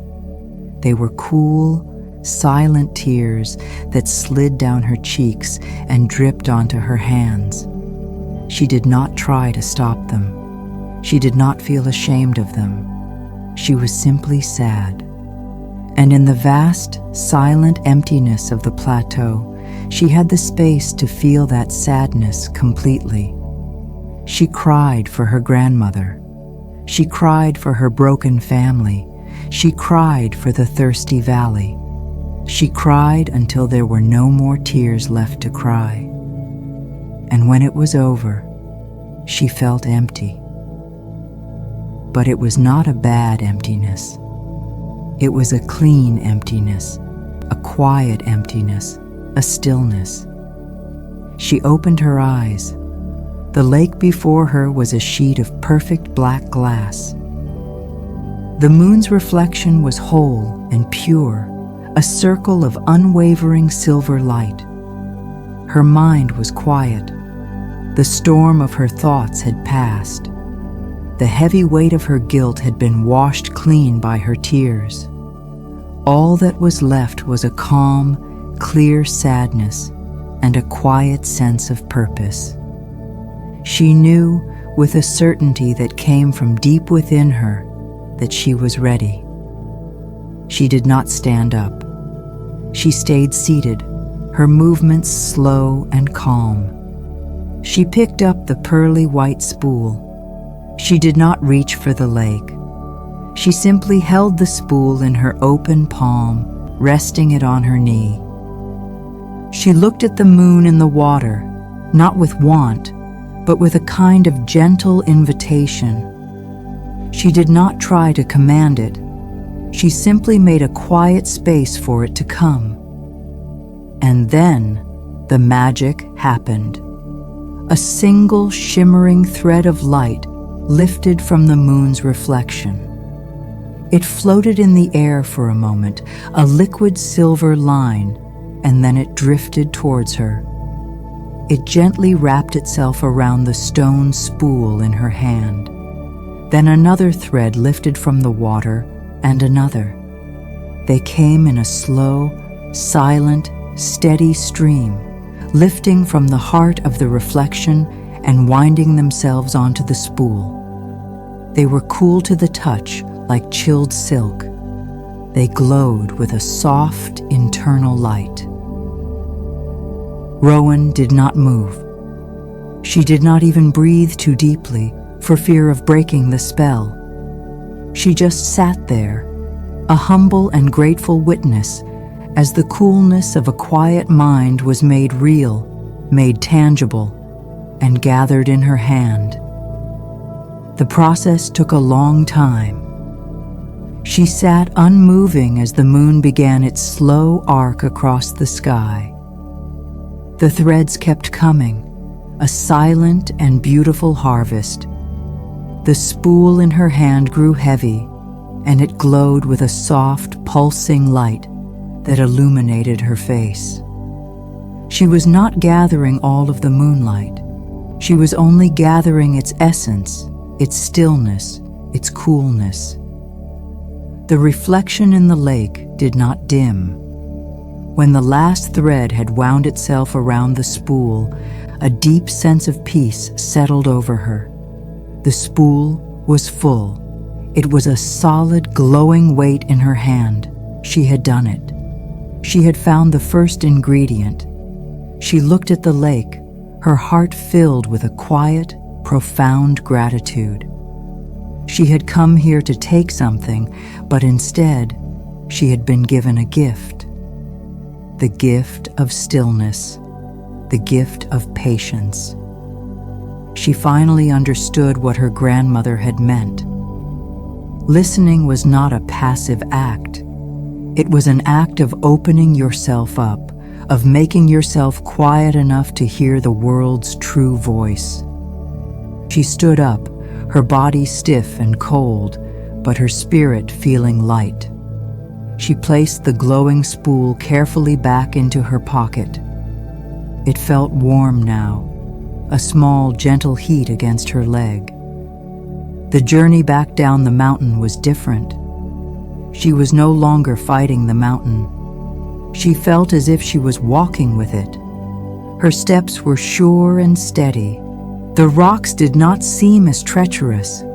The darkness did not feel as threatening. She was tired, but it was a good, clean exhaustion, the tiredness of work well done.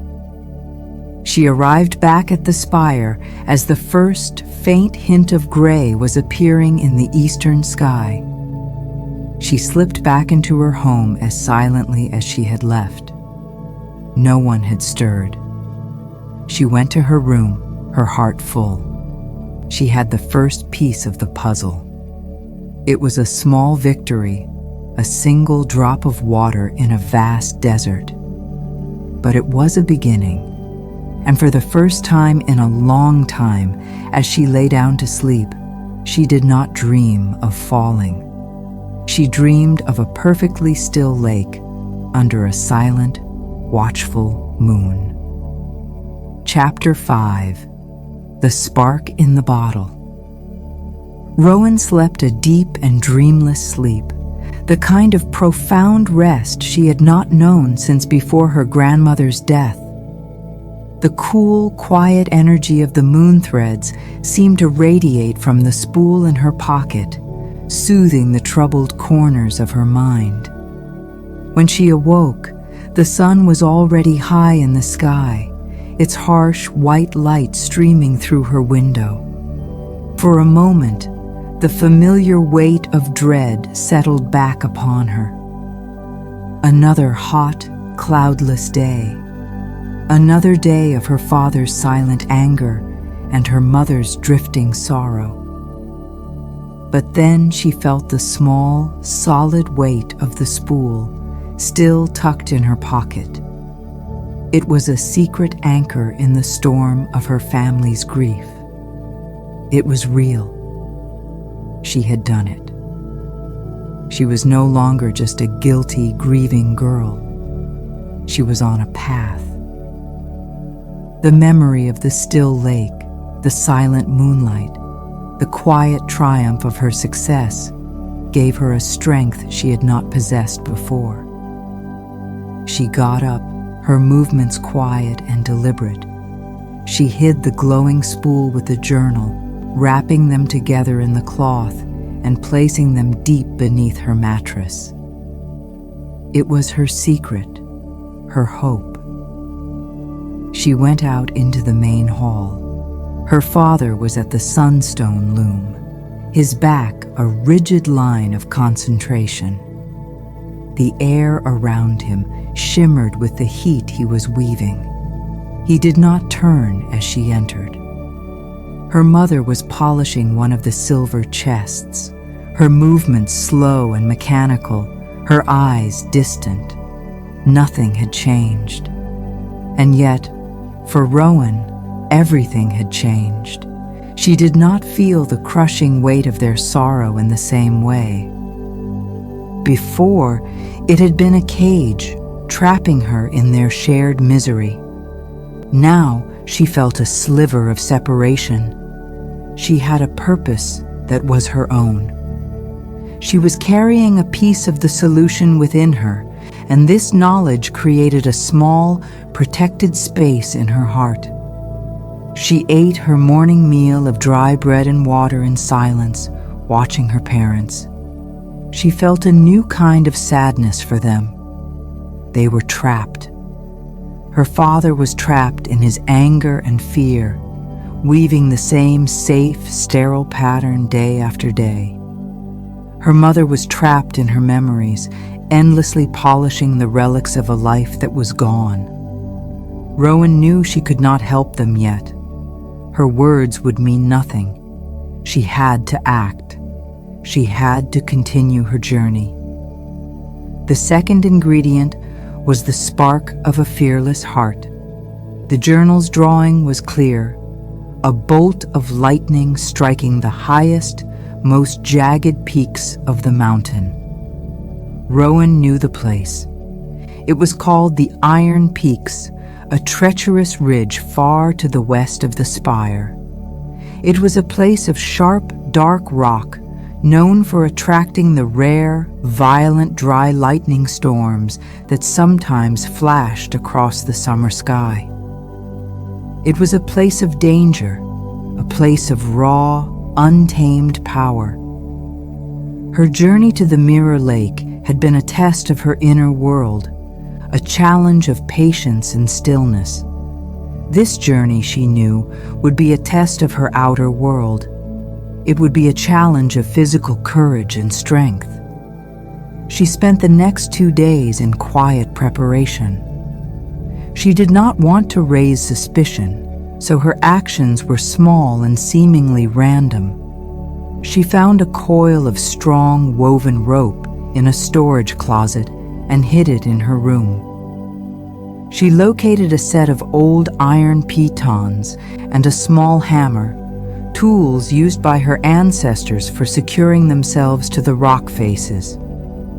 She also found what she was looking for in one of the storage chests her mother so diligently polished.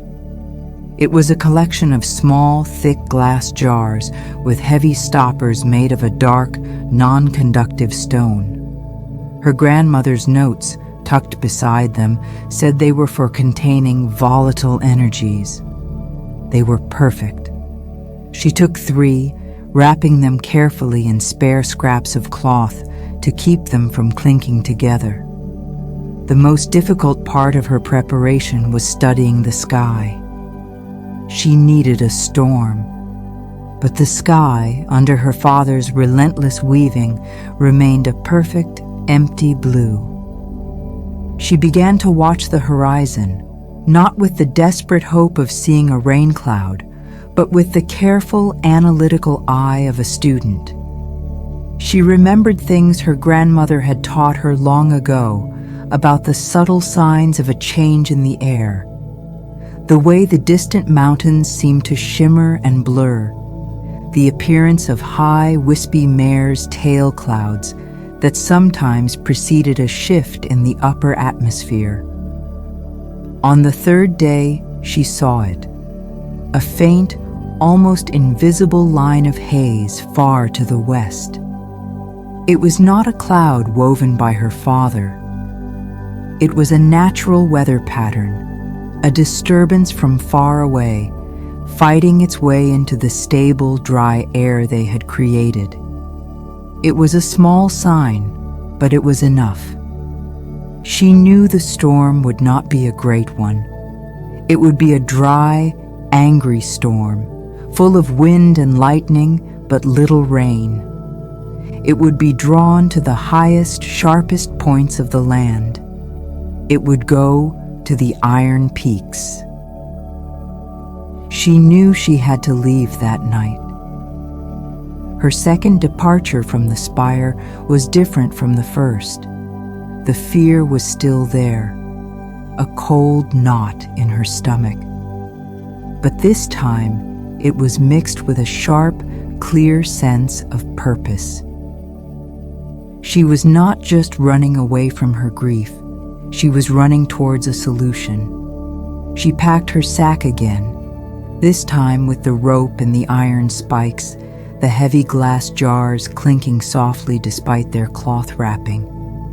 She took a little more food and water this time, knowing the journey would be longer and more demanding. She waited for the moon to rise, its light now slightly less than full, and slipped out of her home. The path to the Iron Peaks was not a path at all. It was a scramble, a climb. The way was marked only by a series of ancient, faded symbols carved into the rocks, markers left by weavers of long ago who had perhaps made this same journey. The climb was brutal. The rocks were sharp, and they scraped her hands and knees. She moved slowly, testing each handhold and foothold before trusting it with her weight. The wind was stronger here, a constant, buffeting force that tried to push her from the narrow ledges. She did not let her mind wander as it had on her journey to the lake. She could not afford to. A single moment of inattention, a single misstep, could mean a fall. She focused only on the rock in front of her, on the feel of its rough texture under her fingertips, on the placement of her boots. She climbed for hours, the moon her only companion. The world fell away below her, a sea of blackness. The spire was a distant, tiny flicker of light, and then it was gone, hidden by the curve of the mountain. She was truly alone. As she climbed higher, the air began to change. It grew thick and heavy, charged with a strange electric energy. The wind was no longer just a steady push. It was now a series of angry, violent gusts that tore at her clothes and hair. She could smell ozone in the air, much stronger than the faint scent in her grandmother's room. It was the smell of power, the smell of a coming storm. She finally pulled herself up over a final sharp ledge and found herself on the ridge, the Iron Peaks. It was a terrifying and magnificent place. It was a great jagged spine of dark metallic rock, a row of sharp teeth biting at the sky. The rock itself seemed to hum with a low, vibrating energy. Far to the west, she could see the source of the charged air. A great bank of dark clouds was moving towards her, their undersides glowing with a faint, pulsing light. There was no thunder yet, just a silent, ominous flickering from within the clouds, like a great heart beating in the darkness. She had made it. But the real test was about to begin. She found a small, sheltered spot between two great fangs of rock, a place where she could rest for a moment and prepare. The wind howled over the ridge, a high, mournful sound. She took one of the glass jars from her sack. It felt heavy and solid in her hand. The stopper was cool and smooth. The journal's drawing showed a figure standing on the very highest peak, holding something up to the sky as the lightning struck. Her grandmother's note had been a simple, terrifying sentence. The spark must be caught, not made. It must be a gift given in courage. Rowan knew what she had to do. It was not enough to be near the lightning. She had to invite it. She had to stand on the highest point and make herself a target. The thought sent a wave of pure, cold fear through her. This was not the quiet, internal fear of guilt and sorrow. This was a primal, animal fear of death. Every instinct in her body screamed at her to hide, to make herself small, to get away from this high, exposed place. She looked at the approaching storm. The flickers of light were more frequent now, great, silent sheets of white that illuminated the churning clouds. The first low rumble of thunder reached her, a deep guttural growl that she felt in her chest more than she heard with her ears. The storm was close. She took a deep breath, the charged air tingling in her lungs. She thought of the valley. She thought of the cracked earth. She thought of her grandmother's lifeless face. Fear was a luxury. Despair was a luxury. She had a task to perform. She left her sack in the sheltered spot and began to make her way along the narrow ridge to the highest peak. The peak was a sharp pinnacle of rock, a needle pointing at the angry sky. There was only enough room for one person to stand there. The wind tore at her, trying to unbalance her. She had to lean into it, her muscles straining. She stood on the pinnacle, the whole world a dizzying drop below her.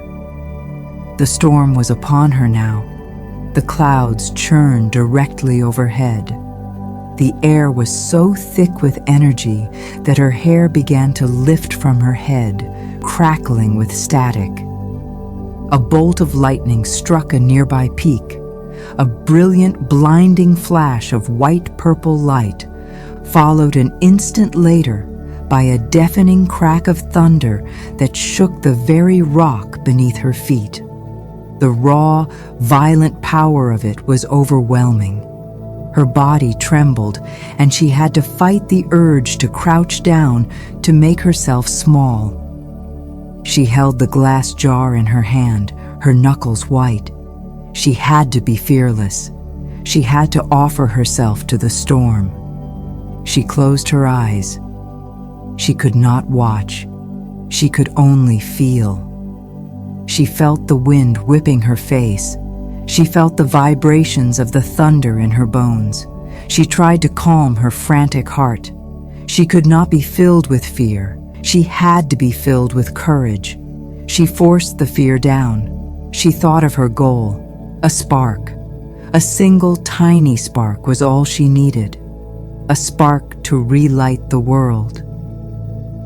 She held the jar up, her arm trembling from the effort and the fear.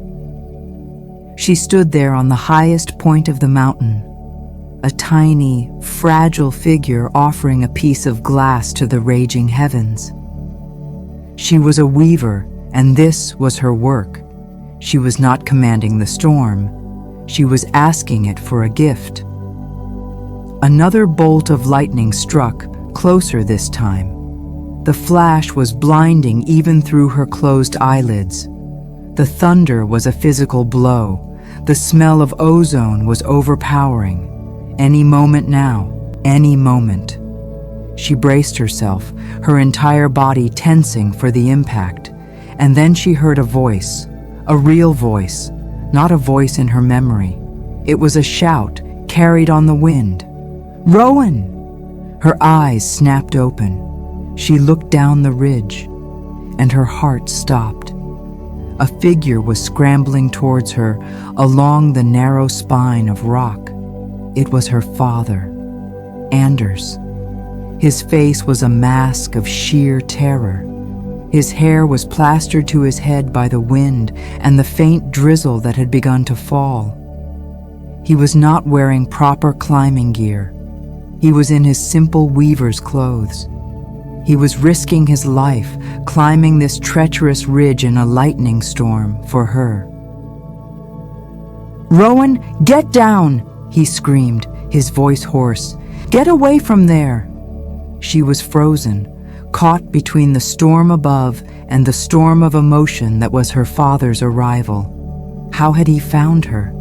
He must have woken up. He must have seen her empty bed. He must have tracked her, following the faint signs of her passage, his fear for her overriding his caution. The sight of him, so terrified, so reckless, shattered her focus.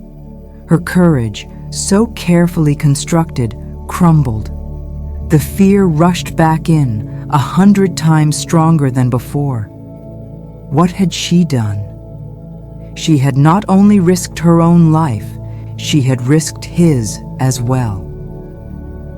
"Father, go back," she yelled, her voice thin against the wind. "It's not safe." "Neither is that," he shouted, pointing a trembling finger at the sky. He was only a short distance away from her now, his face pale and slick with rain. He was looking at her, not with anger, but with a desperate, pleading terror. He had already lost his mother to the weather. He could not bear to lose his daughter as well. Another bolt of lightning struck the ridge, this time on the other side of her. It was so close that she saw the rock glow for a moment where it hit. The thunder was instantaneous and deafening. Her father cried out and stumbled, falling to his knees on the narrow path. And in that moment, seeing him so vulnerable, so afraid for her, something shifted inside Rowan. Her fear for herself vanished, replaced by a fierce, protective wave of love for him. She was not afraid of the storm anymore. She was afraid for him. This was the spark. The journal had not meant the lightning in the sky. It had meant this. The spark of a fearless heart was not about being brave in the face of danger. It was about love. It was about the courage that comes from protecting someone else. It was the selfless spark that makes a parent run into a fire for their child, the spark that makes a person risk everything for someone they love. She finally understood. She looked up at the sky, at the churning, violent clouds. She was no longer asking for a gift for herself, for her quest. She was asking for a way to get her father to safety. She held the jar up again, but this time her hand was perfectly steady. Her heart was not pounding with fear, but with a strong, clear purpose. Her mind was filled with a single, powerful thought: protect him. A brilliant, blinding light filled the world. It was not a distant flash. It was everywhere. It was in her eyes, in her bones. A sound like the world splitting in two tore through the air. She felt a massive, invisible force slam into her, throwing her back from the pinnacle. She landed hard on the rough stone of the ridge. The air knocked from her lungs. The glass jar flew from her hand, skittering across the rock. For a moment, she saw only blackness, 1,000 points of light dancing in her vision. She could smell something burning, the sharp, acrid scent of scorched rock. She gasped for breath, her chest aching. She pushed herself up, her ears ringing. The storm was still raging, but the lightning seemed to be moving away, the flashes more distant. She looked at her father. He was staring at her, his eyes wide with shock and terror. He was unharmed. Then she looked at her hand. It was tingling, numb, as if it had fallen asleep. And then she saw the jar. It had rolled to a stop just a few feet away, leaning against a small rock. And inside it, something was happening. A tiny point of light, no bigger than a firefly, was dancing and buzzing, a miniature lightning storm captured in the glass. It glowed with a fierce, white-hot intensity, filling the small jar with a brilliant light. She had done it. She had the spark. Her father crawled towards her, his face a mess of rain and tears. "Rowan," he whispered, his voice cracking. "Are you all right?" She just nodded, unable to speak. She picked up the jar. It was warm to the touch, and it seemed to vibrate with a contained, living energy. She looked at her father, at his terrified, loving face. And for the first time in weeks, he looked back at her, not with anger, but with a dawning sense of awe. They did not speak of what had happened. There were no words for it. He helped her to her feet, his arm around her, supporting her. They made their way slowly back along the ridge to the sheltered spot where she had left her sack. The storm began to pass, the thunder rumbling off into the distance, the rain softening to a light drizzle. They huddled together between the rocks, the glowing jar casting a warm white light on their faces. It was then that her father finally spoke, his voice low and full of a pain that was deeper than anger. He told her he had woken up, that he had seen her empty bed and thought his heart would stop. He said he was so lost in his own grief that he had not seen hers. He had been so afraid of making another mistake, so afraid of the weather's power, that he had tried to cage it, to tame it into perfect, endless sunlight. But seeing her on that peak, so brave and so foolish, he had realized that his caution was just another word for fear. He confessed that his anger at her was really anger at himself, for not being able to save his mother, for not being strong enough. He had put all that weight on Rowan, and he was sorry. Rowan listened, the warmth of the captured spark seeping into her cold hands. She did not say much. She did not need to. She just showed him the jar. She showed him the living, buzzing light inside it. She showed him what she had risked everything for. And in the soft glow of that tiny, impossible star, he saw not his reckless child, but a determined woman who was trying to finish what her grandmother had started. He finally understood. He looked at the glowing jar, then at his daughter's tired, scraped face, and he gave her his blessing. They did not speak of the future. They did not speak of the loom. They just sat together as the storm passed, a father and a daughter who had found each other again on a dangerous peak in the heart of a storm. The climb down the mountain was slow and careful. They helped each other, Anders's knowledge of the mountain guiding them, Rowan's steady courage supporting them both. When they finally saw the lights of the spire, it looked different. It looked like home. A home that was still full of sadness, but no longer full of anger. They had faced the storm together, and they had survived. Rowan had her second ingredient, a spark born not just of lightning, but of love and of courage, and she had her father back. Chapter 6. The Song of the Stone. Their return from the Iron Peaks was marked by a quiet, fragile truce with the world. They arrived at the spire in the deep hours before dawn, two weary figures etched in rock dust and exhaustion.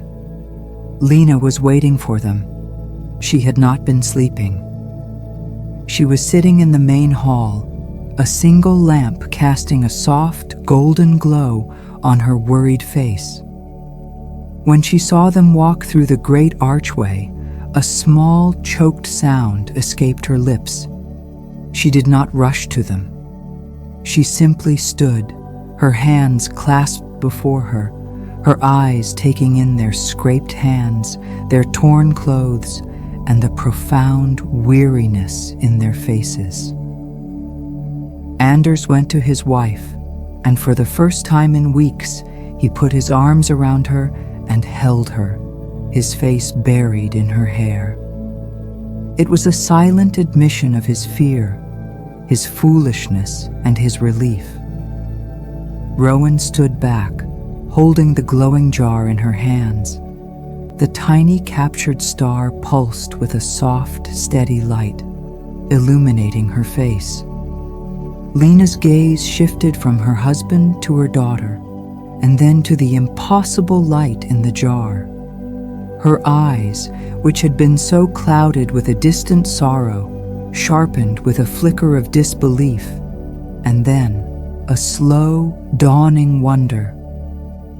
She saw not just a magical object, but a symbol that the long, silent winter of their grief might finally be breaking. The next few days were a time of quiet healing. The spire was still a house of mourning, but the sharp edges of their pain had been softened. The oppressive silence was different now. It was no longer the silence of anger and separation, but the silence of shared understanding, of a family slowly finding its way back to one another. Anders did not go to the sunstone loom. He declared that the sky could fend for itself for a few days. The perfect, monotonous sunlight he had been weaving faded, replaced by a softer, more natural light. Thin, wispy clouds, the mountain's own creations, began to appear at the edges of the sky for the first time in a long time.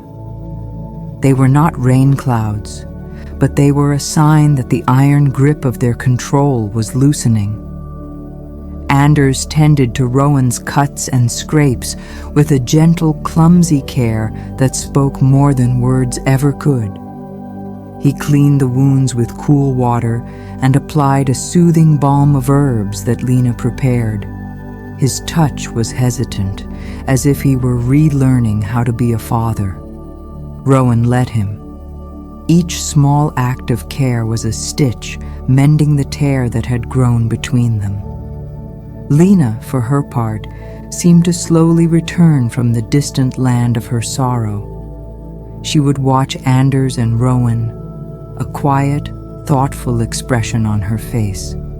She brought them food and warm drinks, and she would often sit and look at the two captured ingredients that Rowan now kept on a small table in her room. The glowing spool of moon thread pulsed with a calm, cool light, and the jar of lightning buzzed with a fierce, contained energy. They were opposites, the perfect stillness and the untamed spark. Lena seemed to draw a quiet strength from them, a reminder that their ancient craft was not dead, that their purpose had not died with Alara. The family began to speak again, not in long conversations, but in small, meaningful phrases.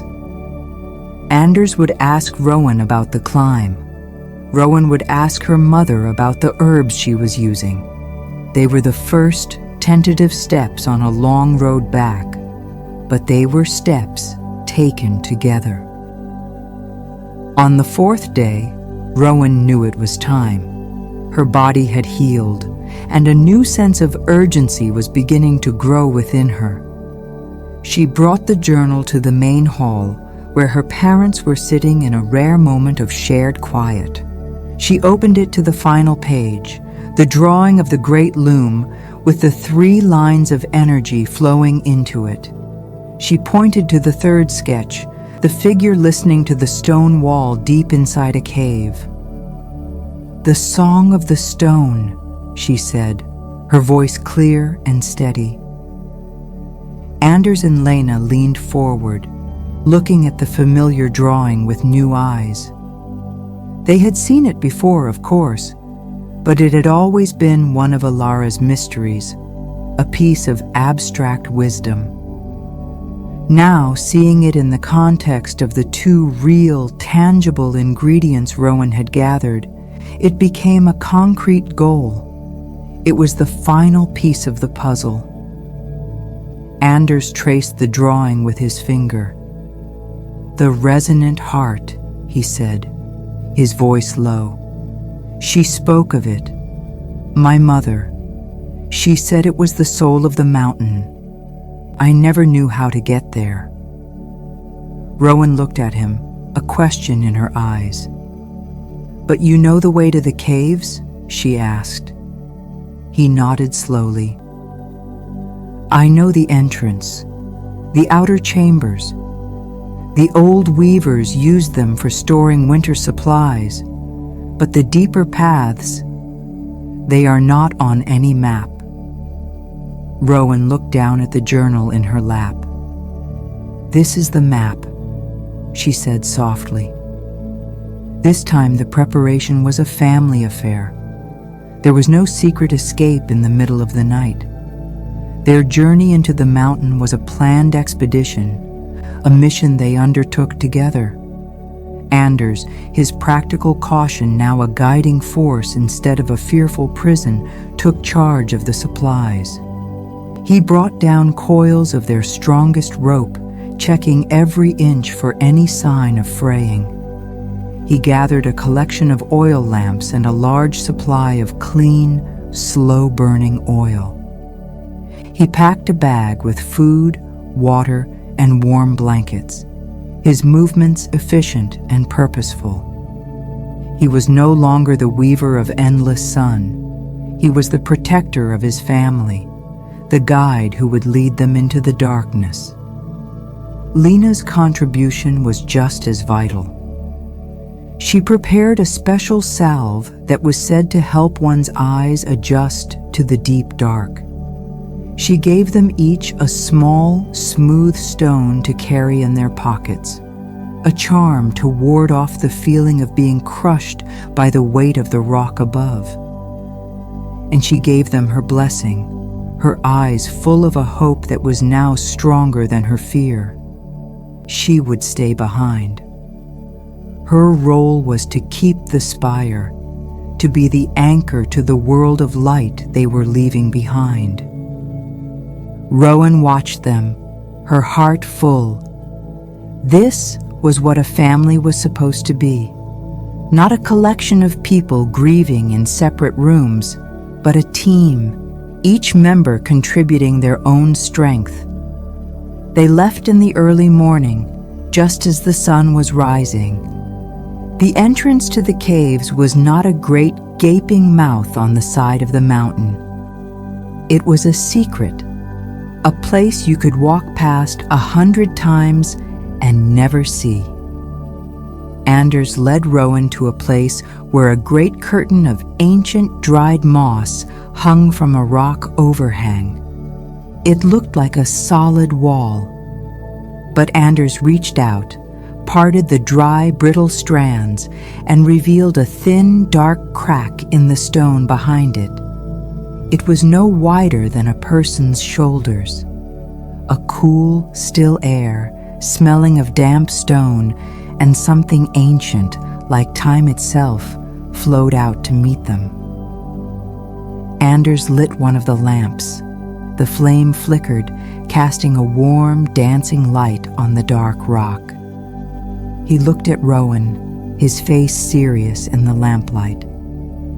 "Once we go in," he said, "the world changes. There is no day or night, just the dark. We must be careful." Rowan nodded, her hand instinctively going to the smooth stone her mother had given her. She felt a familiar flutter of fear, but it was overshadowed by a deep, powerful curiosity. She had to know. She had to hear the song. Anders went first, squeezing through the narrow crack. Rowan followed, the rough stone scraping against her sack. The moment she was inside, the world of the sun vanished. The air was instantly, shockingly cold. A deep, profound chill that had nothing to do with the wind and everything to do with the immense, ancient mass of stone surrounding her. The only light was the small, brave flame of their lamp, which seemed to push back a darkness that was as solid and real as the rock itself. They were in a narrow tunnel, just wide enough to walk single file. The floor sloped steeply downwards. They moved slowly, their footsteps echoing in the tight space. The air was perfectly still, and the only sound was the scuff of their boots and the soft hiss of the lamp. After a few minutes of walking downwards, the tunnel opened up into a vast cavern. When Anders lifted the lamp, the light was swallowed by the immense blackness. They could see the floor they were standing on and great pillars of stone that rose up like the legs of giant beasts, but the ceiling and the far walls were lost in the impenetrable dark. The scale of it was hard to comprehend. It felt like they were standing on the floor of a dark, forgotten ocean. The silence here was different. It was not the tight silence of the tunnel, but a vast, echoing silence. A single dropped pebble would sound like a landslide. Anders explained that this was one of the storage caverns. He pointed the lamplight towards a far wall where they could just make out the faint geometric shapes of old wooden shelves, long since empty. They did not linger. The journal's sketch had shown a path leading deeper, away from these man-made spaces. They consulted the drawing, a strange, abstract map of lines and symbols. Rowan, who had spent so much time with the journal, found she could understand its language. It was a map of feelings, of the character of the rock. A certain type of crystal formation meant turn left. A place where the air grew colder meant go straight. Following its cryptic guidance, they found another tunnel, smaller and more natural than the first. The journey became a slow, deliberate exploration. They moved through a series of chambers, each one different and more wondrous than the last. They saw a cave where the walls were lined with crystals that glittered like 1,000 trapped stars in the lamplight. They passed through a cavern where a slow, silent river of black water flowed through the darkness. They had to cross it on a narrow natural bridge of rock, the lamp casting their giant dancing shadows on the unseen ceiling above. They saw stone formations that looked like frozen waterfalls, and others that looked like delicate carved flowers. It was a hidden, secret world of profound beauty and eternal night. The deeper they went, the more the mountains seemed to change. The rock was no longer just a wall or a floor. It felt alive. Rowan could feel a strange, subtle energy in it, a dormant power that was completely different from the wild, chaotic energy of the storm on the Iron Peaks. This was a slow, ancient, and deeply patient power. The silence also deepened. In the outer caves, there had been the faint, far-off drip of water, the whisper of air currents. But here, in the heart of the mountain, there was nothing. The silence was absolute. It pressed in on them, a physical weight on their eardrums.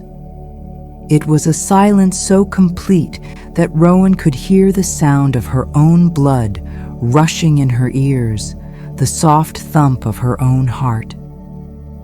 It was disorienting, a sensory deprivation that made the small circle of lamplight feel like the only solid thing in the universe. Anders felt it too. He walked closer to Rowan, his presence a comfort in the overwhelming stillness. He was her anchor to the human world. Without him, she felt she might simply dissolve into the immense, silent blackness. After what could have been hours or a full day, they came to a place that Rowan recognized instantly from the journal. They emerged from a low, narrow tunnel into a chamber that was perfectly spherical. The walls were smooth, almost polished, and lined with a dark purple crystal that seemed to drink the light from their lamp rather than reflect it. The air in this chamber was even colder and stiller than before.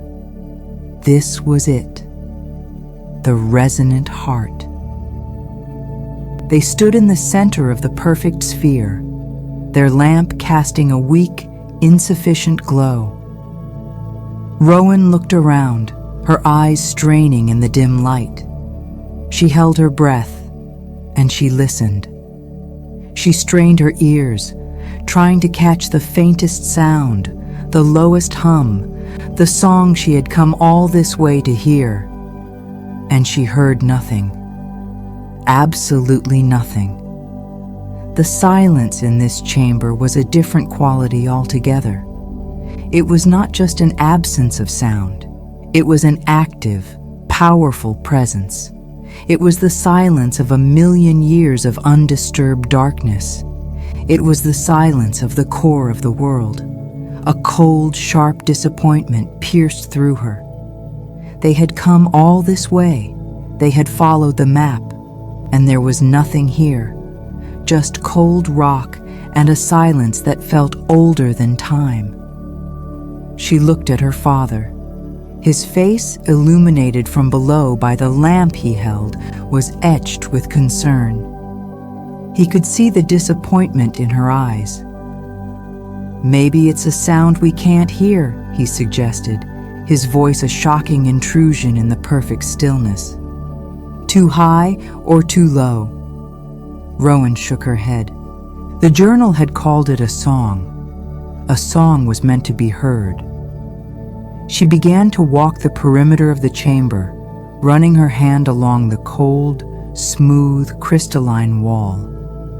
She was filled with a familiar, rising sense of frustration. Was this another test? Another riddle she was too foolish to understand? She had come so far. She had gathered the moonlight. She had captured the lightning. This was the final piece. She could not fail now. Not when she was so close. Not when her father had put his trust in her. She pressed her ear against the wall, straining, listening for anything. She heard only the faint, internal sounds of her own body. The silence of the stone was absolute. She wanted to scream in frustration. She wanted to hit the wall with her fists. The old impatience, the old desire to command, to force an answer from the world, was rising in her again. But then, another voice entered the silence. The memory of her grandmother's whisper. "Listen." And she remembered the mirror lake. She remembered how she had failed when she had tried to take the moonlight, how it had only come to her when she had become still, when she had stopped wanting and simply opened herself up to receive. She was making the same mistake. She was trying to hear with her ears, an act of reaching out, of taking. But listening was not about taking. It was about receiving. She turned to her father. "Put out the lamp," she whispered. He looked at her, his expression full of doubt. To be in this place, so deep in the earth, without a light, was a terrifying thought. But he saw the look on her face, the new quiet certainty that had been born at the mirror lake and forged on the iron peaks. He trusted her. He turned down the wick of the lamp, and the small, brave flame flickered and died. The darkness that descended was total. It was a physical substance, a blackness so complete and absolute that it felt like being wrapped in thick black velvet. Rowan could not see her own hand in front of her face. She could not see her father standing just a few feet away. There was nothing, just the cold, the silence, and the dark. She did not let fear take hold. She embraced the darkness. It was a part of the mountain, just like the stone. She stood for a long moment, letting her senses adjust. Without sight, her other senses became sharper. She could feel the subtle movement of the cold air on her skin. She could feel the solid, unyielding presence of the stone floor beneath her feet. She sat down, her movements slow and careful in the blackness. She crossed her legs. She placed her hands on her knees. She regulated her breathing, a slow, deep inhale, a long, quiet exhale. She was quieting herself, just as she had done at the lake. She was making a space inside her for the song to enter. She was not trying to hear, she was just waiting to be sung to. And then she remembered the final detail of the drawing in the journal. The small human figure was not just in the cave. Their head was pressed against the stone. She lay down on her side, the cold of the polished crystal floor a shock against her cheek. She pressed her entire ear flat against the stone. She closed her eyes. She was no longer reaching out with her senses. She was making herself a part of the mountain. At first, there was nothing, just the cold and the silence. Her mind tried to wander, to fill the void with thoughts of the looms, of the valley, of her mother waiting for them. She gently pushed the thoughts away. She focused only on the point of contact between her head and the stone. She focused on the feeling of the cold, smooth crystal against her skin. And then she felt it. It was not a sound. It was a feeling, a vibration. It was so faint at first that she thought she might be imagining it, that it was just the thrumming of her own blood. But she kept listening. She kept her mind quiet, and the feeling grew. It was a deep, slow, powerful pulse. It was a vibration that seemed to come from the very core of the world, traveling up through miles of solid rock to reach her. It was a hum so low and so profound that it was beyond the range of hearing. It could only be felt. It was the mountain's heartbeat. It was the slow geological rhythm of a living world, the shifting of continents, the patient grinding of stone against stone. It was the song of ages, a song of immense, slow, and unyielding power. This was it, the song of the stone. It was not the sharp, violent crash of a thunderclap. The true sound of thunder, the true source of its power, was this deep, eternal, and unshakable hum. It was the song of stability, the song of endurance, the song of the earth itself. Rowan did not move. She lay there, her ear pressed to the floor of the world, and she let the song fill her. She did not try to capture it. This ingredient could not be held in a jar or wound onto a spool. This ingredient had to be learned. It had to be memorized, not with the mind, but with the body. She began to breathe in time with the slow, deep pulses.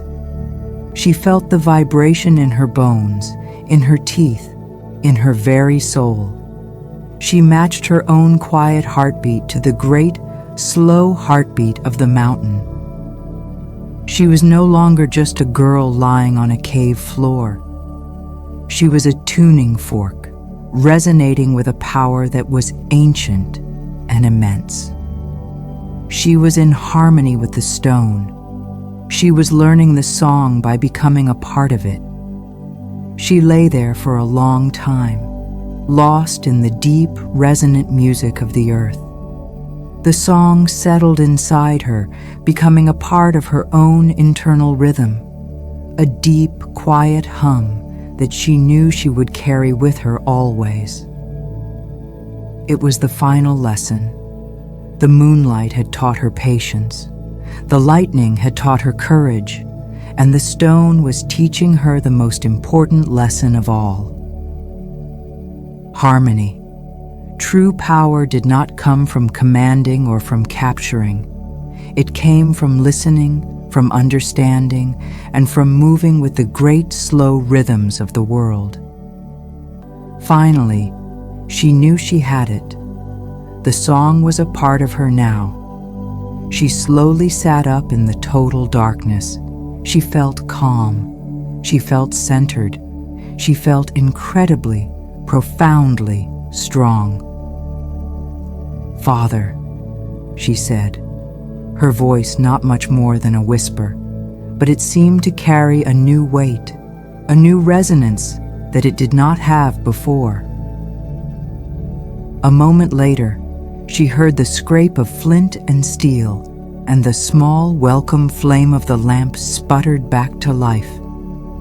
In its gentle light, she saw her father's face. He was looking at her with an expression of pure awe.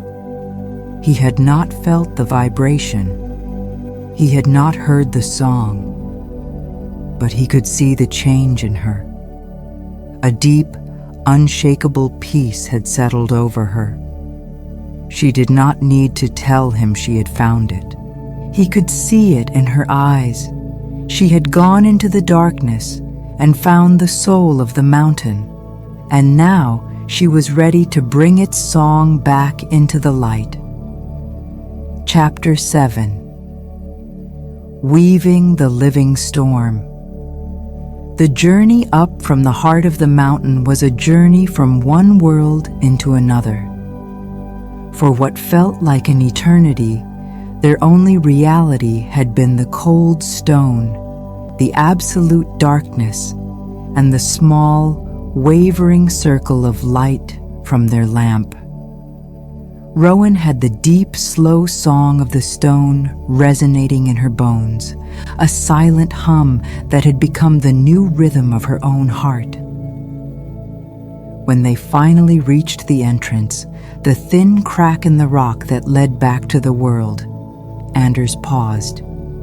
He looked at Rowan, his face illuminated by the lamplight, and saw the profound change in her. The restless impatience was gone, replaced by a deep, quiet calm that seemed as ancient as the stone they were leaving behind. She was no longer just his daughter. She was a weaver who had listened to the mountain soul. He pushed aside the curtain of dry moss, and the light that spilled into the tunnel was so bright, so overwhelming, that they both flinched away, raising their hands to shield their eyes. It was only the gentle light of a cloudy afternoon, but after the perfect blackness of the caves, it felt as sharp and brilliant as the sun itself. They stepped out onto the mountain slope, and the world rushed back in. The feeling of the cool, moving air on their skin, the scent of pine needles and damp earth, the vast open space of the sky above them. It was a shock to the senses, a joyous and overwhelming return to life. They stood there for a long moment, simply breathing, letting their eyes slowly adjust to the soft gray light. The spire was visible in the distance, its familiar shape a welcome sight against the clouds. The walk home was mostly silent, but it was a comfortable, shared silence. They moved with the easy rhythm of two people who had faced a great challenge together and had come out the other side changed. Rowan felt the song of the stone in the soles of her feet with every step, a connection to the ground beneath her that she had never felt before. She was walking not on the mountain, but with it. When they finally walked through the great archway of their home, Lena was there. She stood in the center of the hall, her hands clasped, her face a painting of hope and fear. She had been watching the path, waiting. She looked at her husband's tired but peaceful face, and then at her daughter. She saw the new stillness in Rowan, the deep, unshakable calm in her eyes, and she knew. She did not need to ask. A slow, beautiful smile spread across Lena's face, a real smile that reached her eyes for the first time in what felt like a lifetime. The long vigil was over. Her family had returned, and they had brought the last piece of the puzzle with them. That evening, a new energy filled the spire. It was not a loud or boisterous energy, but a quiet, focused hum of purpose. They ate a simple meal together, the three of them, and for the first time, it did not feel like a sad duty. It felt like a gathering of strength. After they had eaten, they went to the weaving hall. The great loom stood in the center of the room, dark and silent. It was no longer a monument to their failure and loss. It was an instrument waiting for its musician. On a long stone table, Lena had already laid out the threads. The deep, heavy grays of a thunderhead, the dark, hopeful blues of pure water, and the shimmering, precious silvers of a gentle drizzle. Her work was not a sad, mechanical task this time. Each bundle of thread was arranged with a loving, prayerful care. Anders went to the loom. He placed his hands on the great wooden frame, and this time he was not a reluctant servant performing a grim duty. He was a partner, waking a powerful friend. He began his low, steady hum, the vibration that would stir the loom's ancient spirit. The silver runes on the frame began to glow, not with a harsh, demanding light, but with a soft, welcoming luminescence. The deep, thrumming sound filled the hall, a sound of immense power held in a state of perfect readiness. While her parents prepared the physical elements, Rowan prepared the spiritual. She sat on a simple stone bench away from the loom. On the floor in front of her, she placed the 3 ingredients, the 3 great lessons of her journey. On her left, she placed the spool of moon thread. It pulsed with a soft, cool silver light, a beacon of perfect calm. On her right, she placed the glass jar. Inside it, the captured lightning buzzed and danced, a tiny, fierce star of pure, untamed energy. And in the center, in her own heart, was the 3rd ingredient. She closed her eyes and found it easily, the deep, slow, and powerful hum of the mountain, the song of the stone. It was the anchor that would hold the other 2 forces in balance. She sat for a long time, her hands resting on her knees. She was not planning her movements. She was not thinking about the pattern. She was simply becoming an instrument herself. She attuned her mind to the coolness of the moonlight. She attuned her heart to the courage of the lightning. She attuned her body to the rhythm of the stone. She was no longer just Rowan. She was a vessel for the magic she had gathered. When she finally opened her eyes, her gaze was clear and steady. The hall was ready. The loom was ready. She was ready. She stood and walked to the weaver's bench. It was the same cold, hard seat where her grandmother had collapsed. A tremor of memory, of grief, passed through her, but she did not let it take hold. She acknowledged the sadness, the loss, and then she let it flow past her. That was a part of this story, a part of this storm, but it was not the whole story. Her mother and father stood back, near the wall. They were not just observers, they were guardians, their presence a silent wall of love and support around her. Rowan sat down. Her feet found the petals. Her hands hovered for a moment over the waiting threads. She took one final deep breath, and then she began to weave. Her first movements were to create the warp, the great vertical canvas upon which the storm would be painted. She chose the darkest of the gray threads, the color of a heavy, waterlogged cloud. Her hands moved with a fluid, unhurried grace. Her grandmother had taught her these movements as a child, and they were as natural to her as breathing. But now they were infused with a new quality, the patience she had learned at the Mirror Lake. There was no rush, no frantic energy. Each thread was laid with precision and a deep respect for the process. The foundation of the storm was built not with haste and power, but with a quiet, deliberate calm. The shuttle passed back and forth, its soft clicking sound a counterpoint to the deep hum of the loom. Once the warp was set, the true creation began. She started with the base of the storm, weaving with the heavy gray and dark blue threads, creating the image of a great churning cloud bank. The pattern was complex, a swirling mixture of shades that seemed to move even as they were locked into the weave. She was not just following a pattern from memory.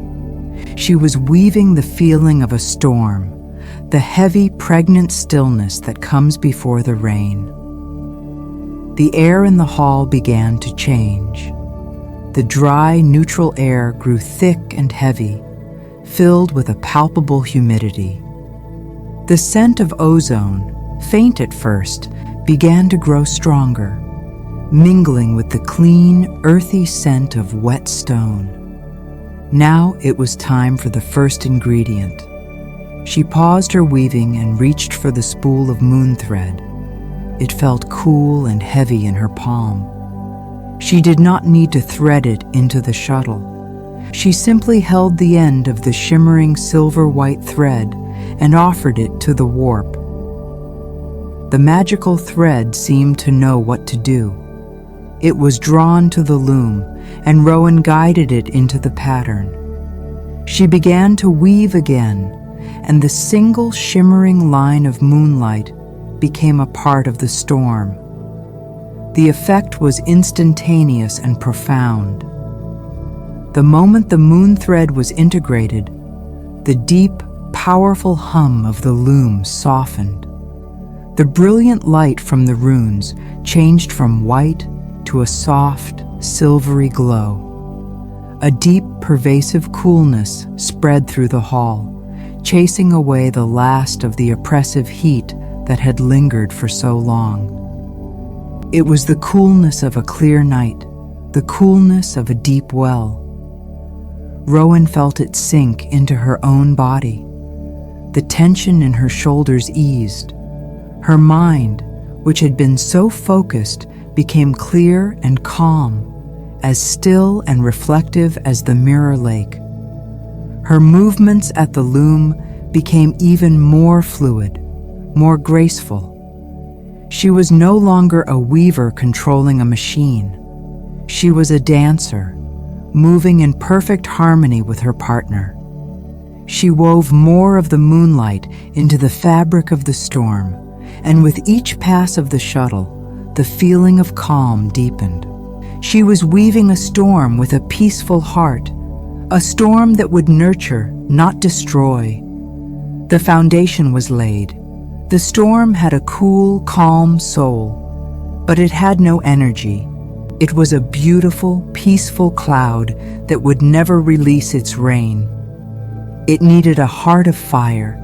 It needed the spark. Rowan paused again. She reached for the glass jar. Inside, the tiny star of captured lightning buzzed and danced with an angry, impatient energy. This was the most dangerous moment. The moonlight had been a gentle, willing partner. The lightning was a wild, untamed thing. She remembered the fear on the peak, but she also remembered the fierce, protective love that had transformed that fear into courage. That was the key. She could not control the spark with force. She had to guide it with a fearless heart.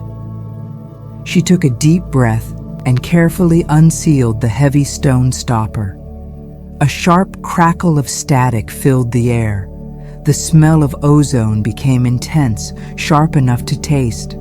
The tiny ball of light inside the jar pulsed brightly, eager to be free. She did not try to pour it or pull it out. She held the mouth of the jar close to the surface of the weave, and with her other hand, she gently touched the threads of the tapestry. She was not just touching the weave. She was connecting it to her own heart, to the fearless love she had felt for her father on that stormy ridge. She created a path. The spark leaped. It was not a violent explosion, but a quick, decisive arc of pure white energy. It jumped from the jar and struck the weave, not with a sound, but with a silent flash of brilliant light. The moment the spark entered the pattern, the loom roared. The gentle, silvery hum was instantly replaced by a deep, powerful growl. The runes flared with a blinding white intensity. The threads on the loom, which had been supple and calm, grew taut, humming with a wild, barely contained power. Tiny, harmless sparks of blue and white energy began to dance across the surface of the tapestry. The air in the hall crackled. Rowan felt the raw power surge through the loom, up through the petals into her legs, through the beater into her hands. It was a terrifying, exhilarating force, a wild horse that wanted to bolt. Her father took a step forward, his face pale with alarm, but her mother put a hand on his arm, her eyes fixed on Rowan, her expression one of absolute trust. Rowan did not falter. She did not fight the power. She accepted it. She guided it.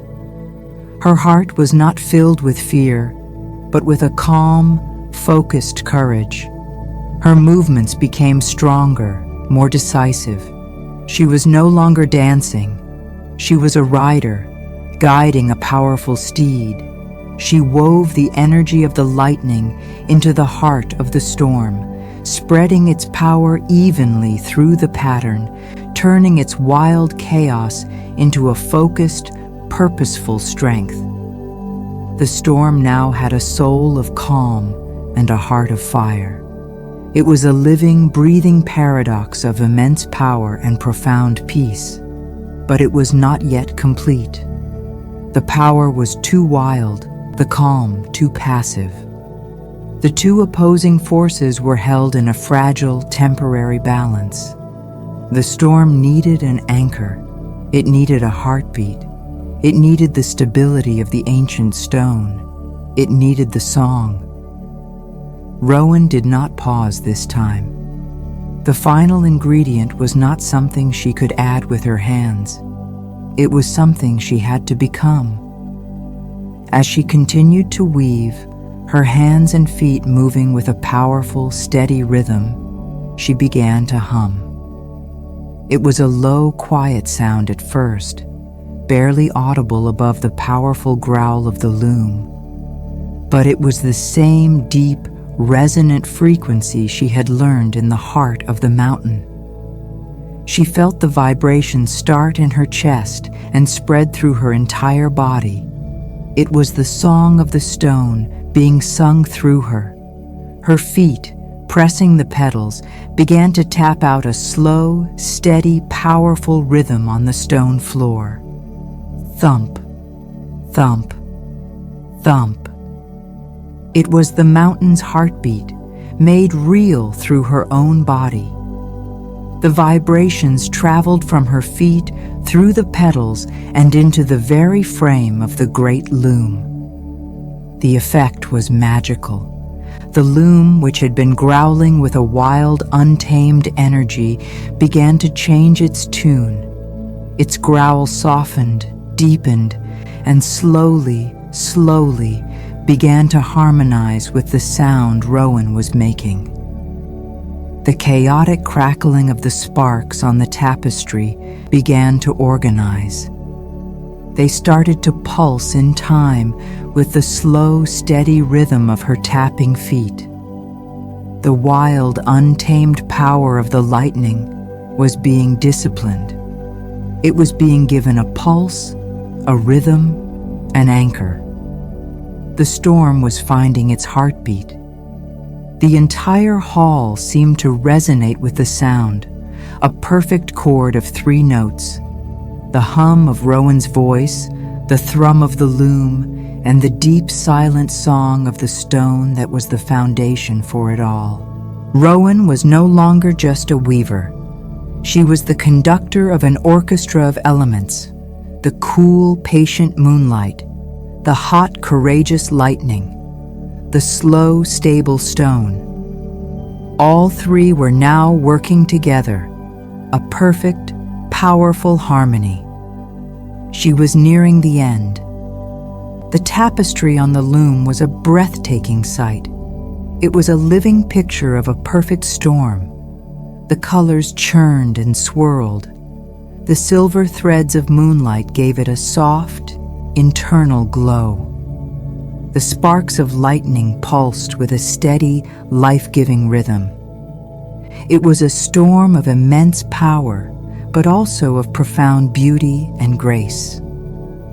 As she wove the final section, the part of the storm that would touch the earth, she felt a presence with her. It was not a ghost. It was a feeling, a warmth, a deep and loving wisdom. It was her grandmother. She felt her in the knowledge in her hands, in the muscle memory of 1,000 lessons. She felt her in the courage in her heart, the courage that Alara's sacrifice had inspired.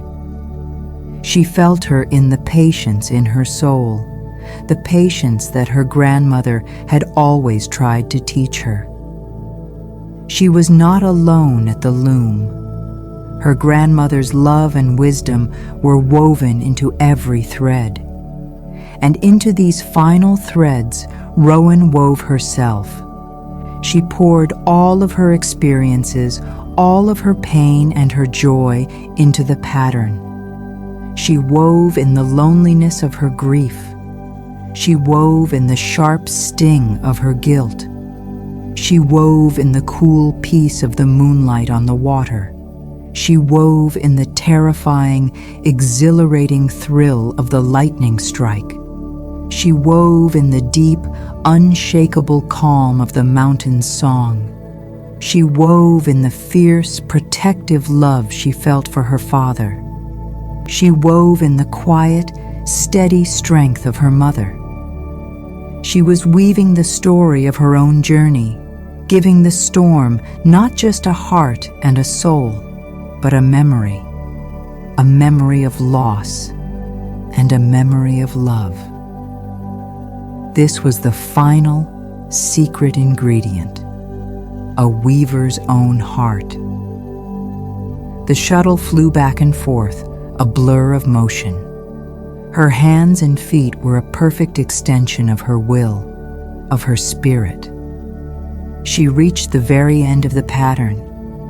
There was only one thread left to weave. She chose a thread of the deepest, most vibrant blue, the color of a mountain lake, the color of life. She threaded it into the shuttle. She took a deep breath. She passed the shuttle through the warp one last time. The line of brilliant blue appeared, the final stroke on a masterpiece. She brought the beater forward, and it made a single, solid, final thud that echoed in the silent hall. It was done. A profound silence fell. The moment the last thread was locked into place, the great loom's power ceased. The deep hum faded into nothing. The brilliant light in the silver runes went dark. The crackling sparks on the tapestry vanished. The air, which had been so thick with energy, became perfectly still. The weaving was finished. Rowan's hands fell from the loom into her lap. A wave of utter exhaustion, so deep and complete that it was almost peaceful, washed over her. She had poured everything she had, everything she was, into that tapestry. For a long moment, the 3 of them, Rowan, Anders, and Lena, just stood there in the silent hall, looking at the finished work. The storm on the loom was no longer glowing with a magical light, but it was still magnificent. It was a perfect storm, held in a state of perfect potential, waiting for a single word, a single breath to be released into the world. Rowan had done more than just weave a storm. She had woven her family back together. She had woven her own grief into purpose. She had woven a future out of a broken past. She had finished her grandmother's work. She had learned to listen. Chapter 8. The Gift of Rain. The silence in the weaving hall was a presence in itself, a deep and expectant hush that followed the final thud of the loom. The air, which moments before had crackled with immense power, was now perfectly still. The great loom stood quiet, its runes dark, its work complete. The tapestry it held was a marvel, a captured storm that was so vibrant and full of energy, it seemed impossible that it was just a pattern of threads. Rowan sat on the weaver's bench, her hands resting in her lap. A profound exhaustion settled deep into her bones, but it was a clean, satisfying weariness, the feeling of a great and difficult task brought to its conclusion. She looked at the tapestry, at the swirling grays, the deep blues, and the shimmering silvers, and she saw not just a storm, but her own story woven into its fabric. Her parents, Anders and Lena, slowly approached. They did not speak. They stood on either side of her, looking at the masterpiece their daughter had created. There were no words for what had happened in this room. They had witnessed not just an act of powerful magic, but an act of profound courage and love. Anders placed a hand on Rowan's shoulder, his touch full of a pride and respect that went far beyond the simple love of a father for his child. He was looking at a master weaver. Lena's eyes were shining with tears, but they were not the tears of sorrow she had shed for so long. They were tears of gratitude and of joy. The storm was woven. The promise was ready to be fulfilled. But the final step, the release, had not yet been taken. Then, a low rumble echoed from outside. It was a sound so deep and so distant that it was felt more than heard, a vibration that traveled through the stone floor of the spire. It was not the angry cracking sound of dry thunder, but a rich, resonant growl full of weight and promise. The three of them turned as one and walked to the great archway that opened onto the main balcony. They stepped out into the open air, and the world they saw was a world transformed. The sky, which for months had been a relentless, empty canvas of pale, punishing blue, was now filled from horizon to horizon with a thick, heavy blanket of clouds. They were not the angry, dark clouds of a violent storm, but a rich, complex tapestry of 100 shades of gray, from the soft gray of a dove's wing to the deep, dark gray of wet slate. The light of the afternoon was muted, soft and gentle, as if the world were being held in the palm of a great gray hand. The air itself was different. The dry, dusty heat was gone, replaced by a cool, heavy humidity that smelled of wet earth and clean stone and the sharp electric scent of ozone. The world was holding its breath, waiting. They stood on the balcony, looking down at the valley. From their high vantage point, they could see the great quilt of farmland and forest spread out below. It still looked thirsty, the colors still the tired browns and pale yellows of a long drought. But it no longer looked hopeless. It looked expectant. Rowan scanned the valley, looking for the small speck that was Cale's farm. She imagined him down there, his work for the day done, his eyes turned towards the mountain, towards the impossible clouds that had appeared out of a clear sky. She thought of his family and all the other families who had been looking up at an empty sky for so long. The hope she felt was so immense it was a physical ache in her chest. The deep rumble came again, closer this time, a sound full of moisture and life. A gentle wind, cool and damp, stirred the air around them, a soft sigh from the waiting clouds. Rowan looked at her parents. Her father's face, which had been a mask of worry for so long, was now filled with a quiet awe. Her mother was smiling, a look of pure, unadulterated peace on her face. They had done it. Together. Then, the first drop of rain fell. It was a single, perfect sphere of water that landed on the stone railing of the balcony, making a dark, star-shaped mark. Rowan stared at it as if it were a jewel. It was the first drop of rain she had seen in almost a year.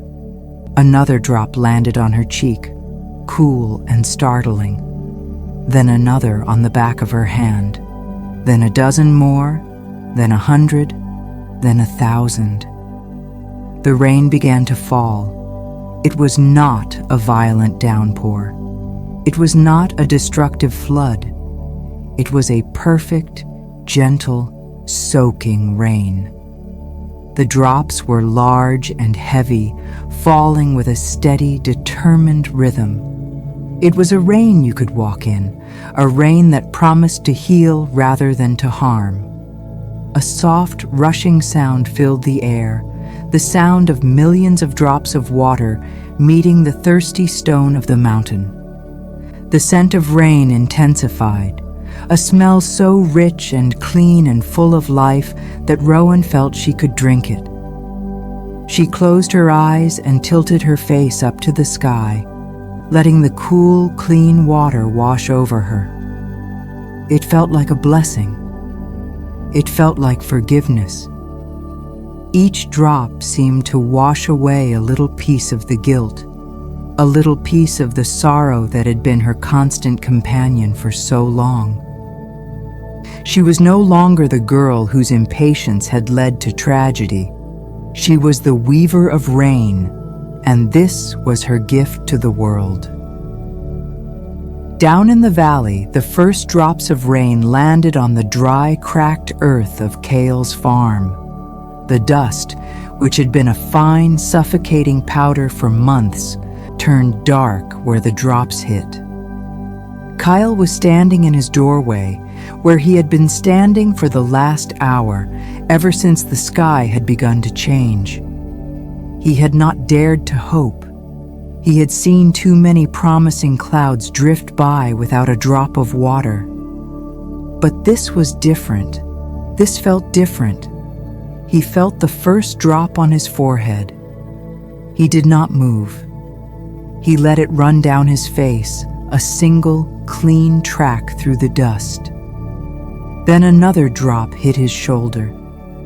His mother and father came to stand beside him in the doorway, their faces filled with a disbelief so profound it looked like fear.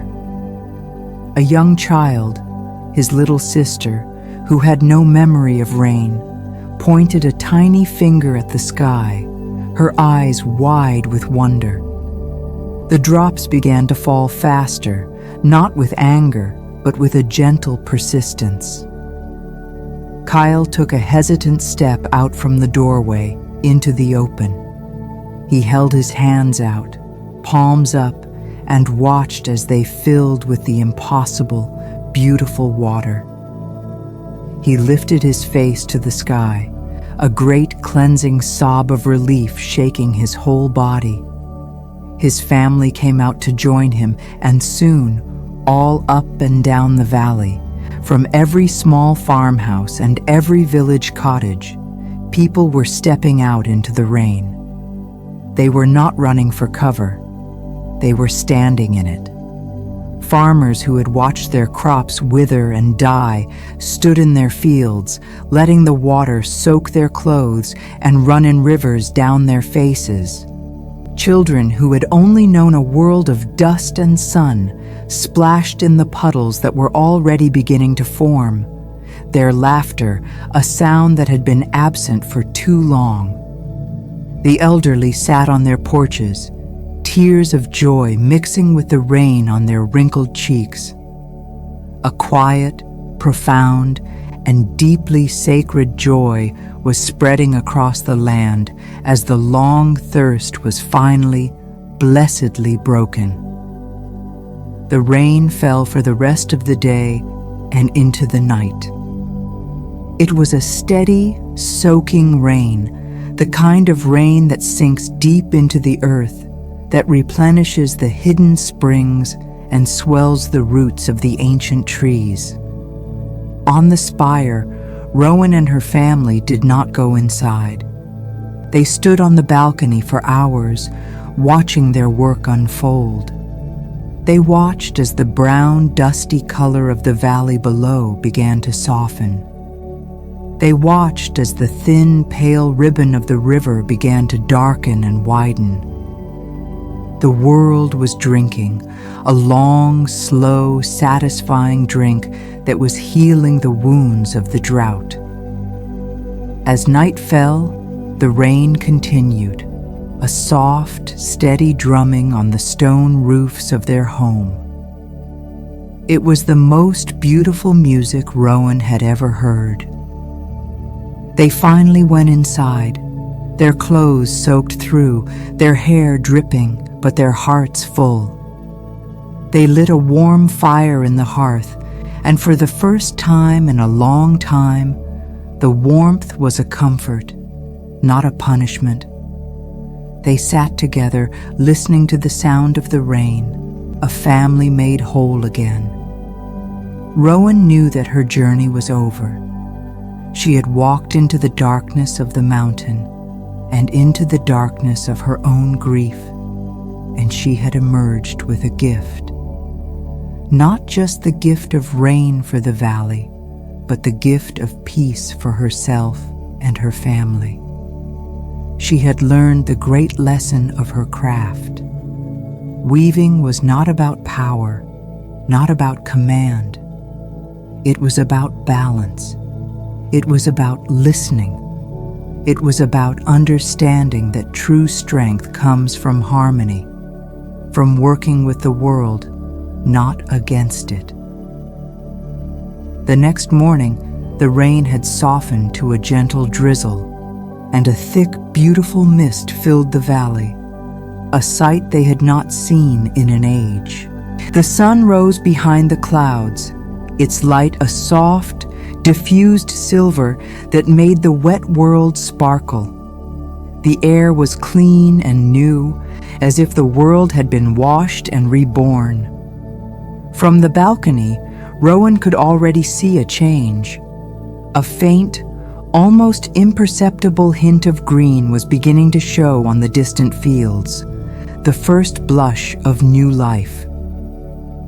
She looked down at her hands. They were a weaver's hands, strong and capable. But they were no longer impatient. They were patient. They were connected to the slow, steady rhythms of the world. She was no longer the girl who wanted to prove herself. She was the weaver of rain. She knew her grandmother would be proud. The legacy had been passed on, not as a burden of duty, but as a gift of purpose. The memory of Alara was no longer just a source of pain. It was a source of strength, a well of wisdom she would draw from for the rest of her life. Her father came to stand beside her. He looked out at the transformed world, and his face was full of a quiet contentment. He would weave the sun again, but it would be a different sun, a gentle sun, a sun that worked in partnership with the rain, a sun that nurtured growth instead of stifling it. He had found his balance too. Rowan, with her family by her side, felt a profound sense of peace. The storm had passed, both in the world below and in her own heart. The future was not a clear and certain path. It was a landscape of possibility, a world of green and growing things, waiting to be discovered, one gentle season at a time. The world was greening again, and her work was just beginning.